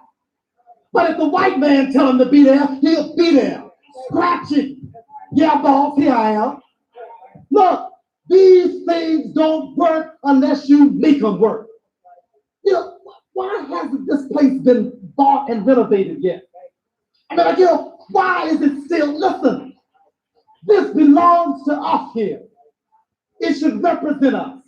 We ought to have indirect lighting coming up out the floor. We should have platforms that rise and fall, seats that are so soft you have to fight to stay awake in here. You ought to have all kinds of artwork imported from the best black artists. Outside, you ought to be able to see this place for miles a while around. Way up in the top of the sky, you should see a red, black, and green flag. UAM is over there in Brooklyn. You ought to be able to see it. People all over the Northeast want to ride by here and say, look at that, look at that. See, look at that. Look what they've done. Why shouldn't we have the best? There is no virtue in being second class. There is no virtue in poverty. I want the best. My people built the best buildings. They did the best medicine. They understood the best theology. They had the best concept of God. They had the best ethic. We should have those things again. But everybody has got to do something. And you got to do it regularly. I have to depend on you to do it. We've got to deal with each other with the same respect that we run other people's systems. We've got to stop expecting somebody to do something for us. We take people like these one or two brothers and sisters of UAM and kill them. Run them to death. Run them to death. What I'm doing is my work. I don't mind being here at all. But folks almost killed me. John Henry Clark, every place I go, that brother is blind and almost 90 years old, and he's all over the world. And people are pulling on it, pulling on it, pulling on it. Nobody says, what can we do for you, brother? John G. Jackson died in Chicago just a few weeks ago.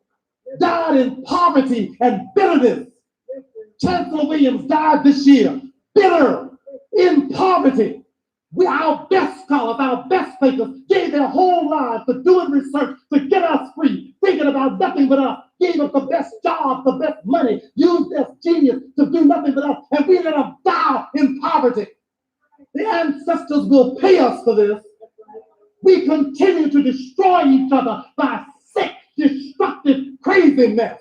Throw away more money on a bottle of beer than you bill on trying to bring understanding to your people. We should be ashamed of ourselves. We need to understand service. Look, John Henry Clark should never have to go anywhere. We need him. But you know what we need?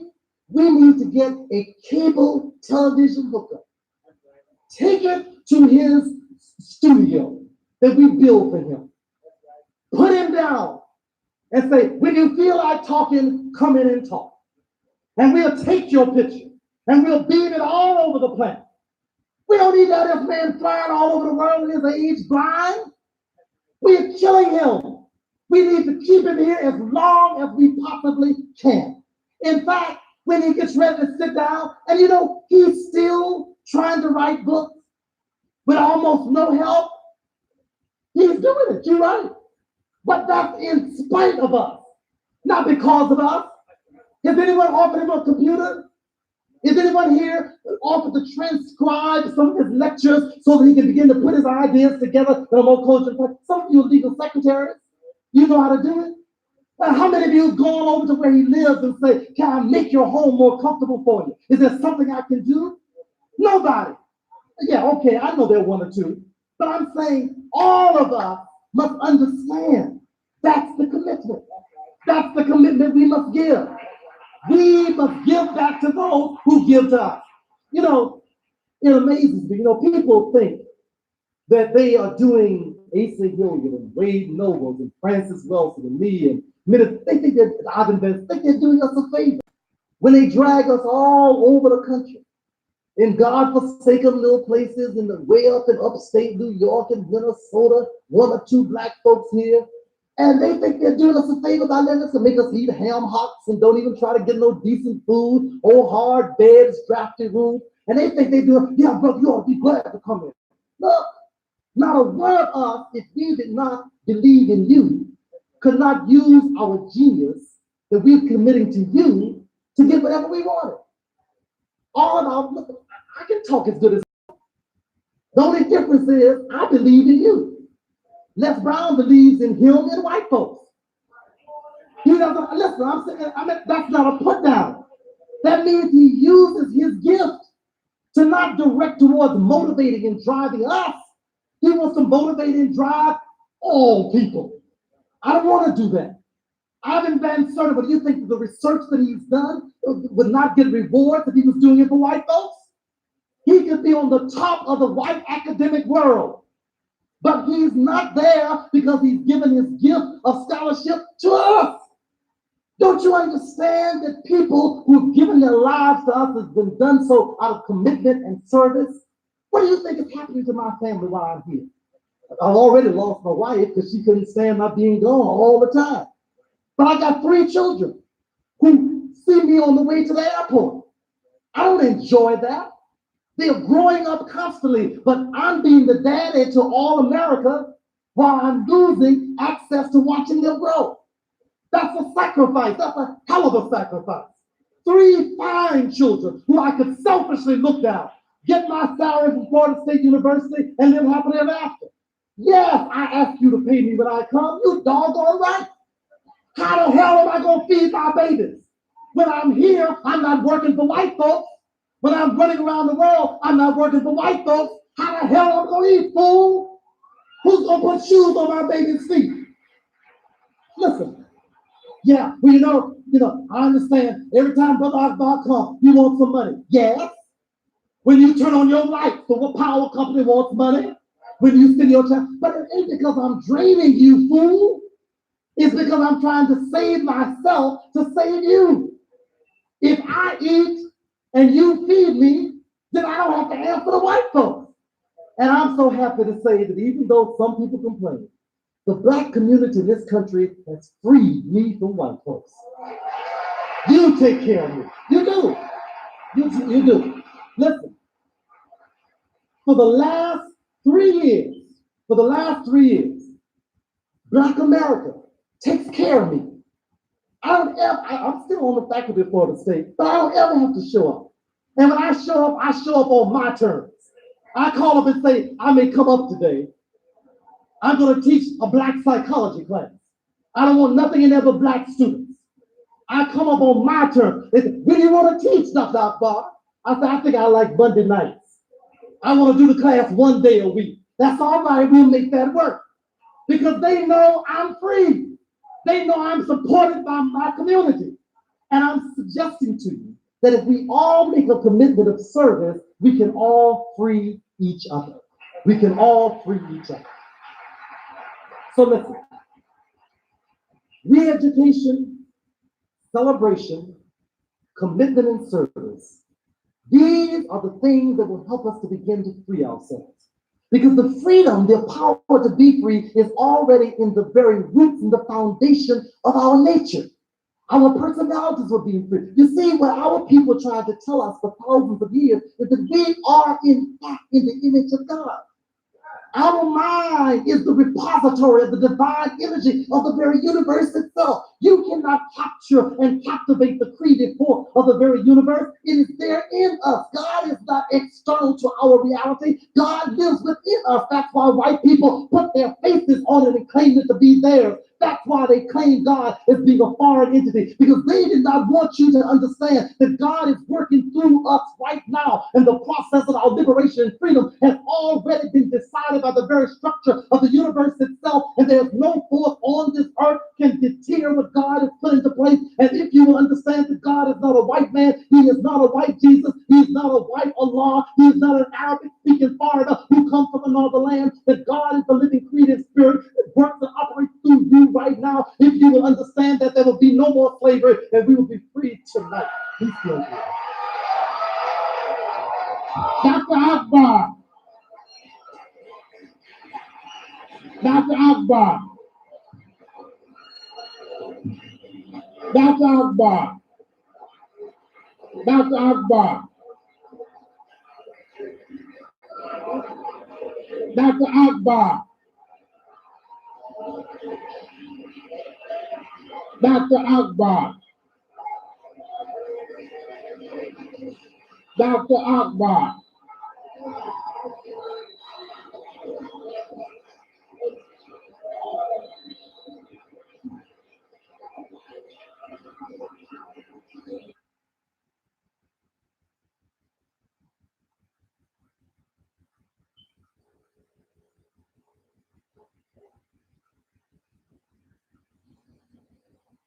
The book was against the Hebrew Israelite. All this mess that started then is still going on now is because we are schizophrenic. Our minds are split, schizoid. We are not one self as we're supposed to be. You see, the unity, the commonality. You see, commonality, unity does not mean uniformity. Everybody doesn't look alike. In fact, a part of what makes the unity so deep is that everybody is bringing in a unique contribution to the unity. So you got different colors, you got different sizes, you got different movements, you got different rhythms, you got different tones, you got different levels, everything. And that's what coming together and moving in a common direction makes that force a powerful and effective force. And that's the real source of our effectiveness as a community. But the idea is that if you bust that up and begin to make the elements fight against each other, then you lose the power of a united mind, a united African movement. You can't get people to move in a united way unless they understand their connectedness. And the fact that I have no self without the self of my children, without the self of my mother, without the self of my wife, without the self of those things that make up my family and my community. You are a part of me. I have no reality without you. So this idea of the social self is something that is the uniquely African contribution to the whole thing. So you have two dimensions now. And then the book Know Thyself as a diagram of it. The lowest dimension is the dimension of the personal, physical self. Me, my, I. But that self is tiny compared to the social self, which makes all of us a self, a personality, a being that transcends our individuality. So we continue to live as long as the community lives. One of the things that we used to do, let me just give another example of this. You've heard of the extended family. The fact that this notion that Hillary Clinton stole from Africa about it takes a village to raise a child. She didn't steal it. She said that she got it wrong. But white folks started quoting her as if she made up this proverb. But this idea that it takes a village to raise a child is this recognition that as a community, we always understood it ain't your children. You don't have children by yourself. Your children are my children. The children belong to me. The women of our communities, they are our women. Not in their physical individuality, but the extent to which they need the support, the companionship, and the max energy of a male energy force. I am that male, they are my women. Simultaneously, I am their man. Not in a simple, physical, carnal way, but we constitute a collectiveness. And that's why when they busted up our families, they thought they messed us up, but we continue to grow and thrive and build and raise children and support each other and raise our children with understanding of who they were, even on the plantation, because they had busted up the individual nuclear family, but they couldn't bust up the village and the community that held us all together. And that's the power of this thing. We got in trouble when we started imitating white folks. When we decided we want to be just like Father Knows Best. We want to have us a nuclear family. Don't you put your hand on my child. What you mean, your child? This child has a need. This is our child. This child is in trouble. This is our child. This child has the need to be educated. This is our child. And as long as we thought that way, we were all right. But when it became mine, and when you begin to pull back into these little insulated enclaves locked up in your apartment with your own biological kin, then you started developing some real problems. Because when we were a community, there was no such thing as father absence. Because as long as there was a man anywhere, there was a father around somewhere. As long as there was. No such thing as orphans. Children were always absorbed back into the community. Because even if mama and biological daddy died, somebody had a love for those children, would bring those children in, and they'd be a part of the community. But then we came along with all these laws about separate orphanages and who's going to get the adoption rights and who will go into foster care and who has the biological right to be responsible for this and who has the sole responsibility for the child and how you begin to preserve the individual rights of that child's responsibility, and who has all that other crap, which is European isolationism, was the source of our difficulty. And when we started imitating that, thinking we were healthy puppies and bourgeoisie, then we began to lose contact with the power we had as a community. That's number two. Number three, in terms of the third dimension, you see, I'm expanding this concept of the self. And it's going bigger and bigger. And we want you to understand that all of it, you. All of it's you. Because you as an individual, you as the social piece, and then thirdly, you as a part of the tribal self. What is the tribal self? The tribal self is what goes above the immediate acquaintances of the social group.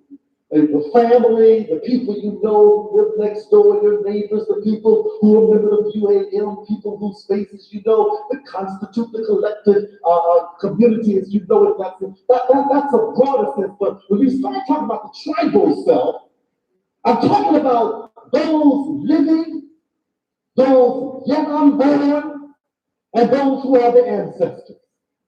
So the connection with the ancestors is tied into the tribal self.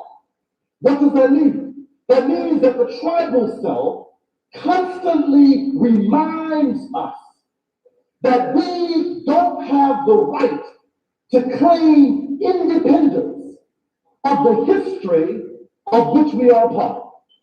So don't nobody care that you individually weren't a slave in South Carolina. The tribe was enslaved. So therefore, you were enslaved. You understand? You don't have the right to say, well, I came from Barbados, and Barbados really worked on the plantations, and we went from, we went to this, and I somehow different. I got my own. You were a slave because the tribe was enslaved in Haiti, in Jamaica, in Trinidad, in Bermuda, in Bahia, in Central America, in Guyana. Every place on this planet, you Africans were enslaved. So part of the tribal stuff is this trauma of the plantation. You don't walk around pretending you weren't there. But individually, none of us were there. But had we not been there, we would not be here. You see, because we were there, we therefore can be here. We have to remember this because this is our empowerment. You see, when they broke our connection with the ancestors, we lost the understanding that they are always with us. You see, Africans have no concept of death in the simple carnal sense of Europeans. And it doesn't matter whether you're Christian or Muslim or whatever. The idea is that in the African philosophy of life, you continue to live in the community, whether you are in flesh or been able to transcend the flesh. Africans understand you are a part of the community before you get here, while you're here, and when you leave, because you don't ever leave the community. We are still doing the work of Imhotep. We are still a part of the tradition of the tribe of Ramesses. We are still involved in the great work of Shaka. We are still, Shaka Zulu. We are still involved in the mighty work of those people who struggle here. We are still a part of the work of Harriet Tubman and of Denmark Vesey, of Frederick Douglass, all the rest of those who gave so much. But you see, they wanted to make us believe that we were in violation of our concept of monotheism by appreciating that Africans continue to be a part of the community. Libation was a ritual of memory. It's a way to invoke consciousness. You see, when you remember the ancestors, you actually reinvent them, you recreate them, you bring them back into this place, into this time, and the images and the power that they have is brought back into this moment. You know, this isn't strange now. Listen, even Europeans now claim that the power of resistance to many diseases and resistance to many problems is because those diseases were defeated by their ancestors. They call it genetic immunity. They talk about how previous generations have already conquered certain diseases, so that immunity is passed on from one generation to the next. And of course, since these people are so physical that they can't see with the other eye, they only look for physical explanations. They're looking for genes and DNA and some kind of biochemical. But the bottom line is that we are spiritually containing everything that has gone before.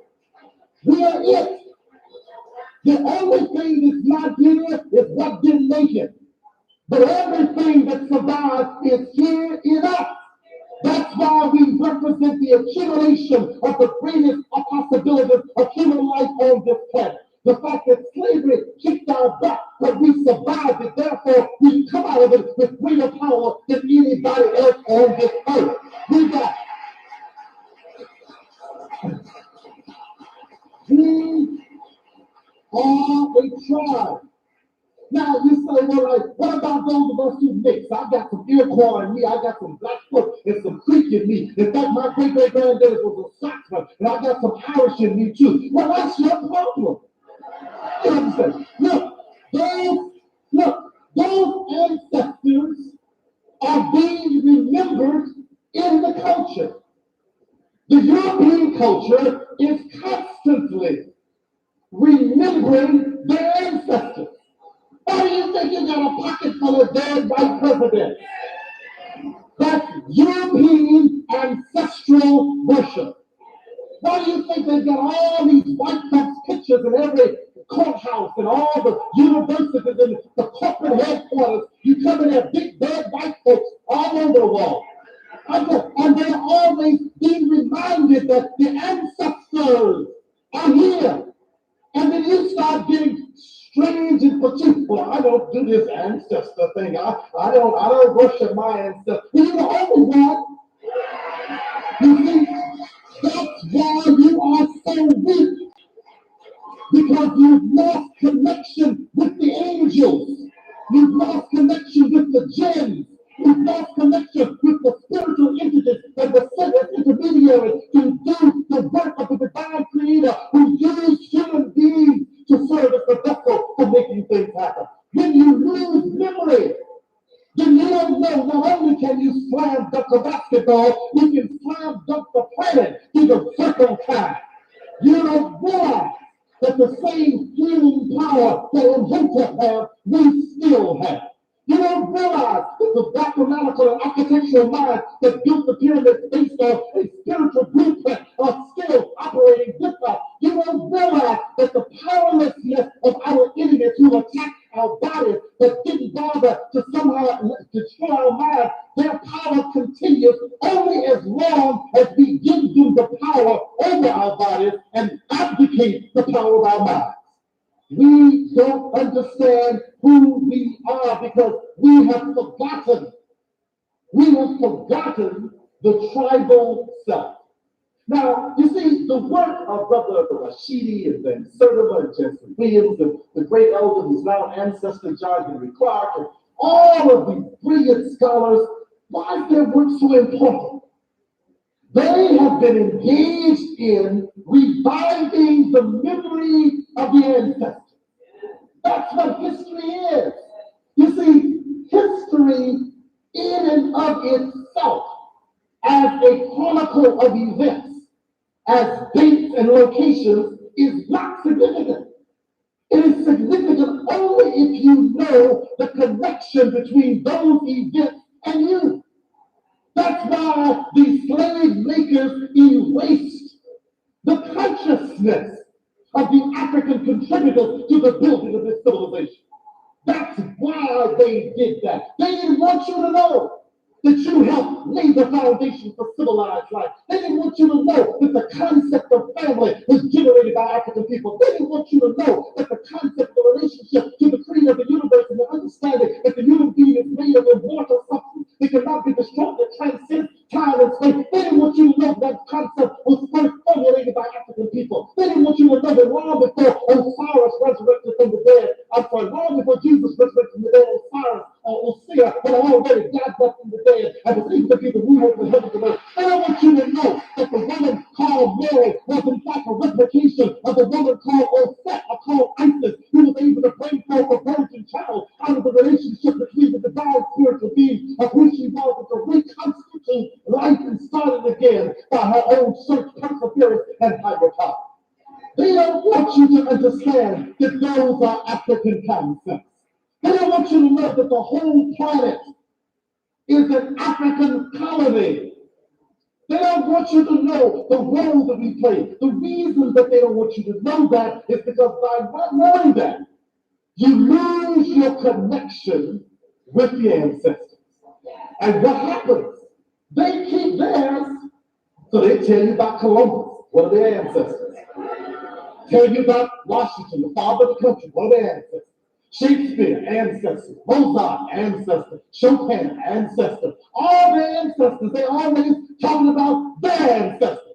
But they don't tell you about your ancestors. And that's the power of the effectiveness, the brilliance, and the importance of us understanding who our ancestors are. You see, it is the reconstruction of the African self. Once we can connect again, then we have gotten our whole tribal self back together again. We've reconnected with the higher dimension of who we are. And once we've gained that, we are in fact equipped to engage in doing those things that have already been accomplished and to understand our power to do whatever we need to do. You see, the only reason that, as Chairman Maddox was saying, the only reason that we continue to beg white folks is because we don't believe we can do it. We don't know the tribal connection. We talk about the pyramids. We talk about Imhotep. We talk about Ramesses. We talk about Shaka Zulu. We talk about Nzinga. We talk about these things. But we don't really believe we can do it. Because if we believe we can do it, that would reconnect us with the power of that tribal self that would equip us to do whatever we need to do. We really and truly believe that we can only do second-rate stuff. We are into a storefront, mom-and-pop reality. You don't get to rule the world anymore, because a part of what they did by wiping out our memory was to make us believe we could not run the world. You don't want to publish books again. You don't want to start universities again. You're still trying to get a preschool started. We gave the world the concept of universities, and here you're trying to get a grant to start a preschool. Why don't you pull together the power of your ancestral self, your social self, and your personal aspect, and go on and put together whatever you need to do? But you see, this is a psychological problem. Let me tell you. Do you know that no one could stop us today if we started our own university? Do you know if we decided to start certifying ourselves to do what we needed to do, don't you know that nobody could stop us? Don't you know that if we mastered what we needed to master in knowing ourselves, there would be nothing that could be done to stop us? Now, I know it's hard for you to believe that, because we get so overwhelmed by the surface, by the tangible, and not understanding the integrity, the power, the indivisibility, and the strength that rests in the social self and in the tribal self. So I want to suggest to you that the power of self-knowledge is reconnected with those things. Not reconnected with them as things that happened, but reconnecting them as things that are happening. Understanding that these words of a connection with the ancestors understands that they are still here, working through us, working with us. No, you can't see them. No, they aren't going to send you a letter. No, they aren't going to call you on your cell phone. No, they don't have a beeper. But they're clearly here. And that is the power that we've got to begin to tap and understand as a community. Now, the last part of this self. You see, we're talking about the self as a multi-dimensional reality. The self as a multi-dimensional reality. Think with me now. Try to feel that. Try to feel that you are not separate from me at the level of social, at the level of a tribal self. Try to feel with me how George Washington Carver is still a part of you. How Paul Robeson is still a part of you. How Harriet Tubman is still a part of you. Try to grasp that concept. And once you do, you begin to find the incredible power that you have, because it makes us able to do whatever we need to do. The last dimension is the dimension that was most important. And it is the one that Africans constantly remind ourselves of within the confines of our culture. And that is the simple idea that God is in us. That God is in us. I thought what you're talking about. How does that be? Well, it's a simple thing. We are emanations of a divine creating source. We are, when I say emanations, that means in the same way that every piece of energy on this planet is an emanation from the energy of the sun. We are emanations from the power of the Creator. Now we know that Genesis and the Quran talks about it, about Adam being made in the image of God. That's cool. That's a nice metaphor. But what it is really saying is that God continues to exist in each and every one of us. We are carriers of the energy of God. We are spirit in our essence. We are fundamentally spiritual entities encapsulated in flesh. This is our space suit. The space suit that we have to wear for 30, 40, 50, 60, 70, 80, 90 years, whatever period of time. It's just a spaceship, a space suit. We have to breathe on this atmosphere, so we need nostrils and lungs. We have to have nourishment to be able to digest the food from this planet. So we have stomachs and intestines and livers and stuff. We have to be mobile with gravity, so we have a body that is able to respond to gravity and move on the earth by being able to be transported by that. We have eyes that permits us to be able to visually contact the environment in which we are part, where we can break down the light configurations and translate them into certain type of forms and images that gives us the whole concept of vision. We have a vibratory system inside our spaceship that lets us, a spacesuit that permits us to hear the vibrations called sound and be able to put them together in certain type of patterns to let us begin to understand the whole process of what sound and audition is all about. These are characteristics of the spacesuit. But we are simply using the spacesuit as spirits, as spiritual entities on this planet. Now, two things about this. Africans never forgot that. I don't care if they were Muslims, whether they were Yoruba, whether they were traditional African religious practitioners, whether they were Christians, whether they were Jehovah's Witness, whether they were Catholic, didn't matter. A part of the African culture kept alive the notion that we are spirit. So no child was born unless that child had four experiences. The child was recognized as an individual entity. So it had a name. But it wasn't given a name until the whole community came together. And they had a naming ritual. And in the naming ritual, the child went from arm to arm, and every adult in the community claimed parenthood. You became Baba, you became Mama. Every adult in the community became part parent. So the child was taught, even at the time of 8 days old, you don't belong to just a mother, just a father. You belong to the community. Then that same child was given a name. And the name not only identified them separately, it connected them with the ancestors. So the idea is, what ancestor has sent you? What ancestor is present in you? And you are a direct connection with an ancestor that constitutes this community, that has found a new expression in you. So every name reminded that child that child was in fact connected with an ancestral continuity. And then the other piece of the naming ceremony was to remind that child that child was a gift from God, that it was a spirit, that it would only come temporarily again. It would be here for a while, and it would in fact leave, and it would continue to come because of the spirit. So that understanding was a key piece.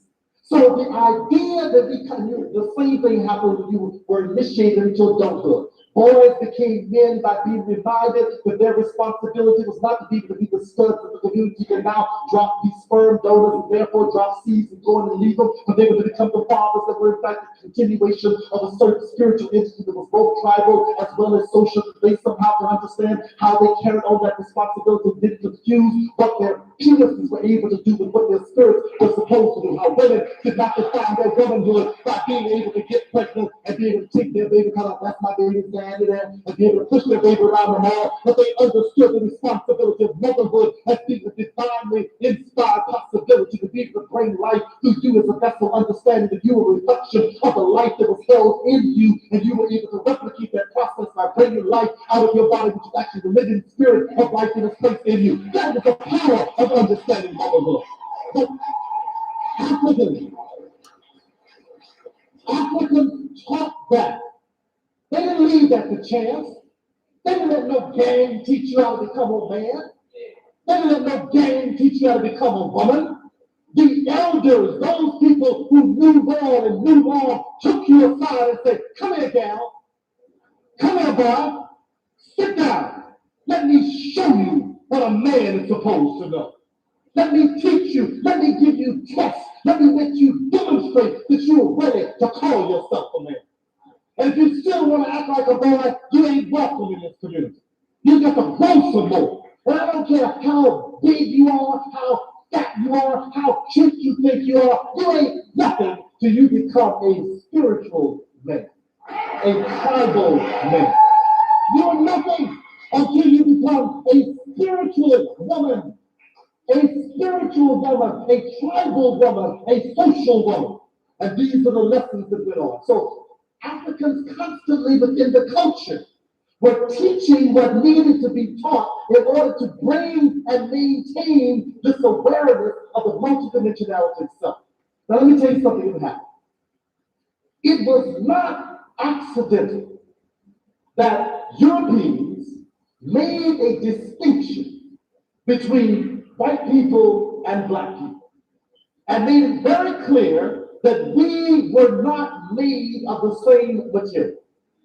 They made that very clear, and they enforced that and made sure that we understood that whatever they were, we weren't. And then they put their faith on God. God had to pass his wife to get in America. And you see, this was not accidental. They knew exactly what they were doing. They got him a white woman and said, "You the mother of God." They got a little white baby and said, "You are God as a baby."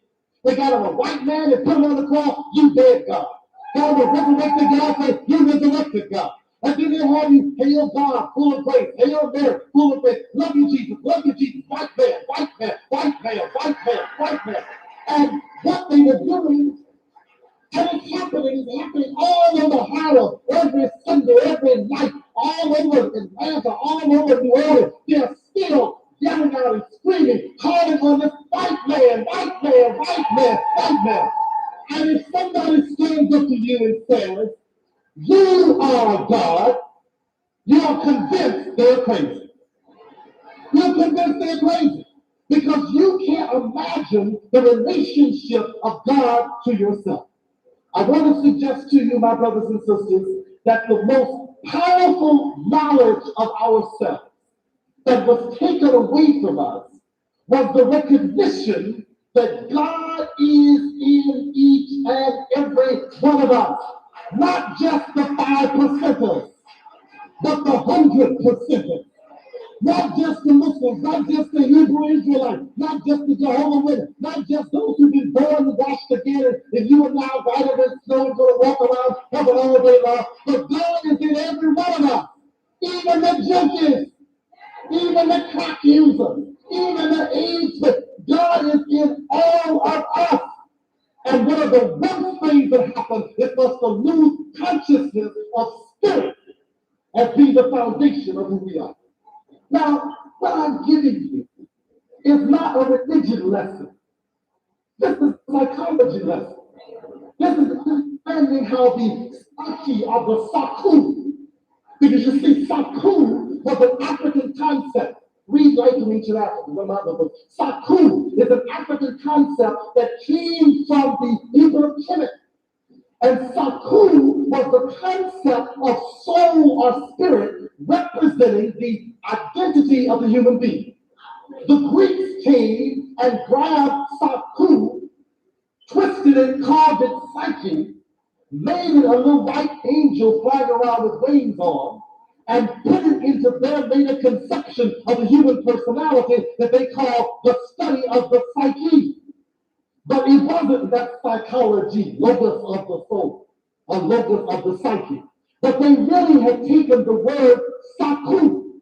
Go read Gerald Massey, the Book of the Beginnings. He gives a linguistic origin of these words and shows you that the word psychology is actually an African derivative of the word Saku, which is the concept of spirit. But they have taken psychology and reduced it to behavior. They believe that all you are is how you look. They've reduced the human makeup to some brain work, some hormones and what your behavior happens to be on any given day. They took away the idea that you are God walking on the planet in the flesh of a human being that gives you the power to do what God can do working through you. And the idea of putting their white face on God was to erase the memory, to wipe away the consciousness of the highest dimension of who you were. Brothers and sisters, I'm through.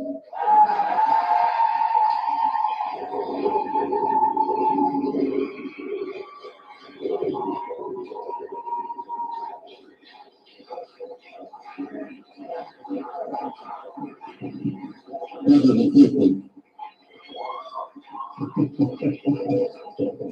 Dr. Naeem Akbar. I said, Dr. Naeem Akbar. Breaks it down time and time again.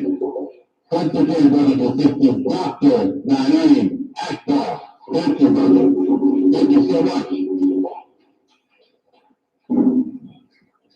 Brothers and sisters, of course, before we go, again, we want to acknowledge Noel and Sister Twa Africa. We want to make sure that our sister is able to continue to keep the information flowing. You can see that move table in the room. And you can also get information concerning our brother Mumia, who will be released at some point. And of course, brothers and sisters, if you have the ability to please, okay.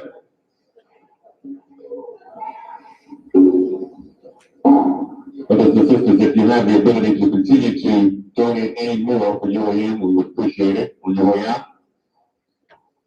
And we again thank you all for making this a successful forum. We would like to give our brother Elambe Brad to be still here.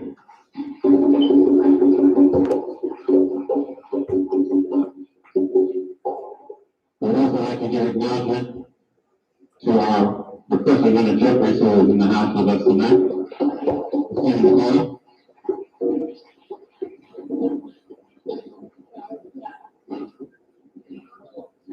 And of course, our Sister Carol Taylor. Round of applause. Yes. Don't forget, next week, brothers and sisters, Sister Shahara Ali will be here.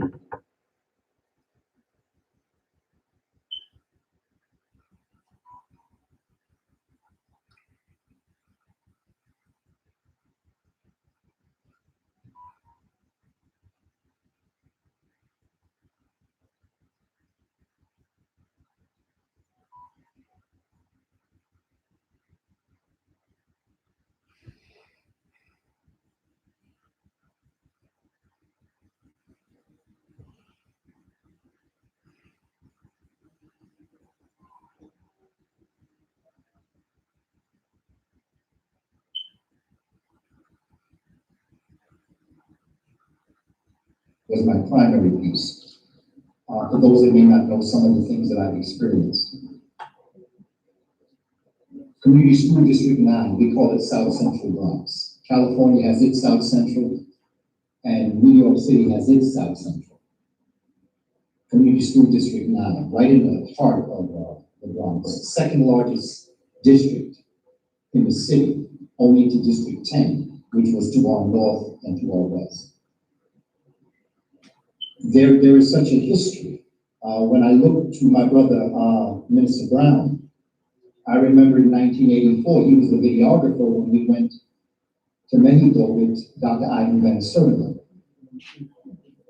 He was the videographer. We're talking about 1984, 10 years before our son was born, and the same year that our first daughter was born, who is now 31, and our second daughter was yet to be born, 1988. So I'm talking about history and what has actually happened and who's in this room. And so when Elder Sister was talking about Dr. King, she was talking about a living history. She was talking about things that she experienced, which is what as elders we have to give to our children, that living legacy, what we hand down to our children and our experiences. And as I look at Sister Lori, going back all the years, Sister Lori, all the years. She used to edit some of Dr. John Henry Clark's work. She was the editor. Sister Nancy, who was part of the Institute for Youth going back to the 80s. We're talking about 1986. Sister Laura, part of the Institute. So we're talking about a living history here, and I'm so happy to see our young people here. And for some of us who may not have been a part of this process, what this actually represents and what the community is. The community is a continuation of a golden age that we had. And that golden age was the years of First World Alliance. For those that may not know, Sister Keffa and Brother Bill, we looked at mid to late 70s, going up into the 90s. At $3 more, you could invest. So think about that. If you buy a book and at $8, you could invest. You're talking about $18. But I think that Dr. John Henry Clark said one of the most important things that the pyramids did, this is the cornerstone of what we have to understand about the pyramids. There's a lot to understand about what would be called mirrors, as Tony Browder teaches us, the pyramids. One of the most important things that the pyramids represent is the fact that African people in this part of the world decided that they were going to focus on a project, and everything that they were about was going to focus. So if you were a tailor,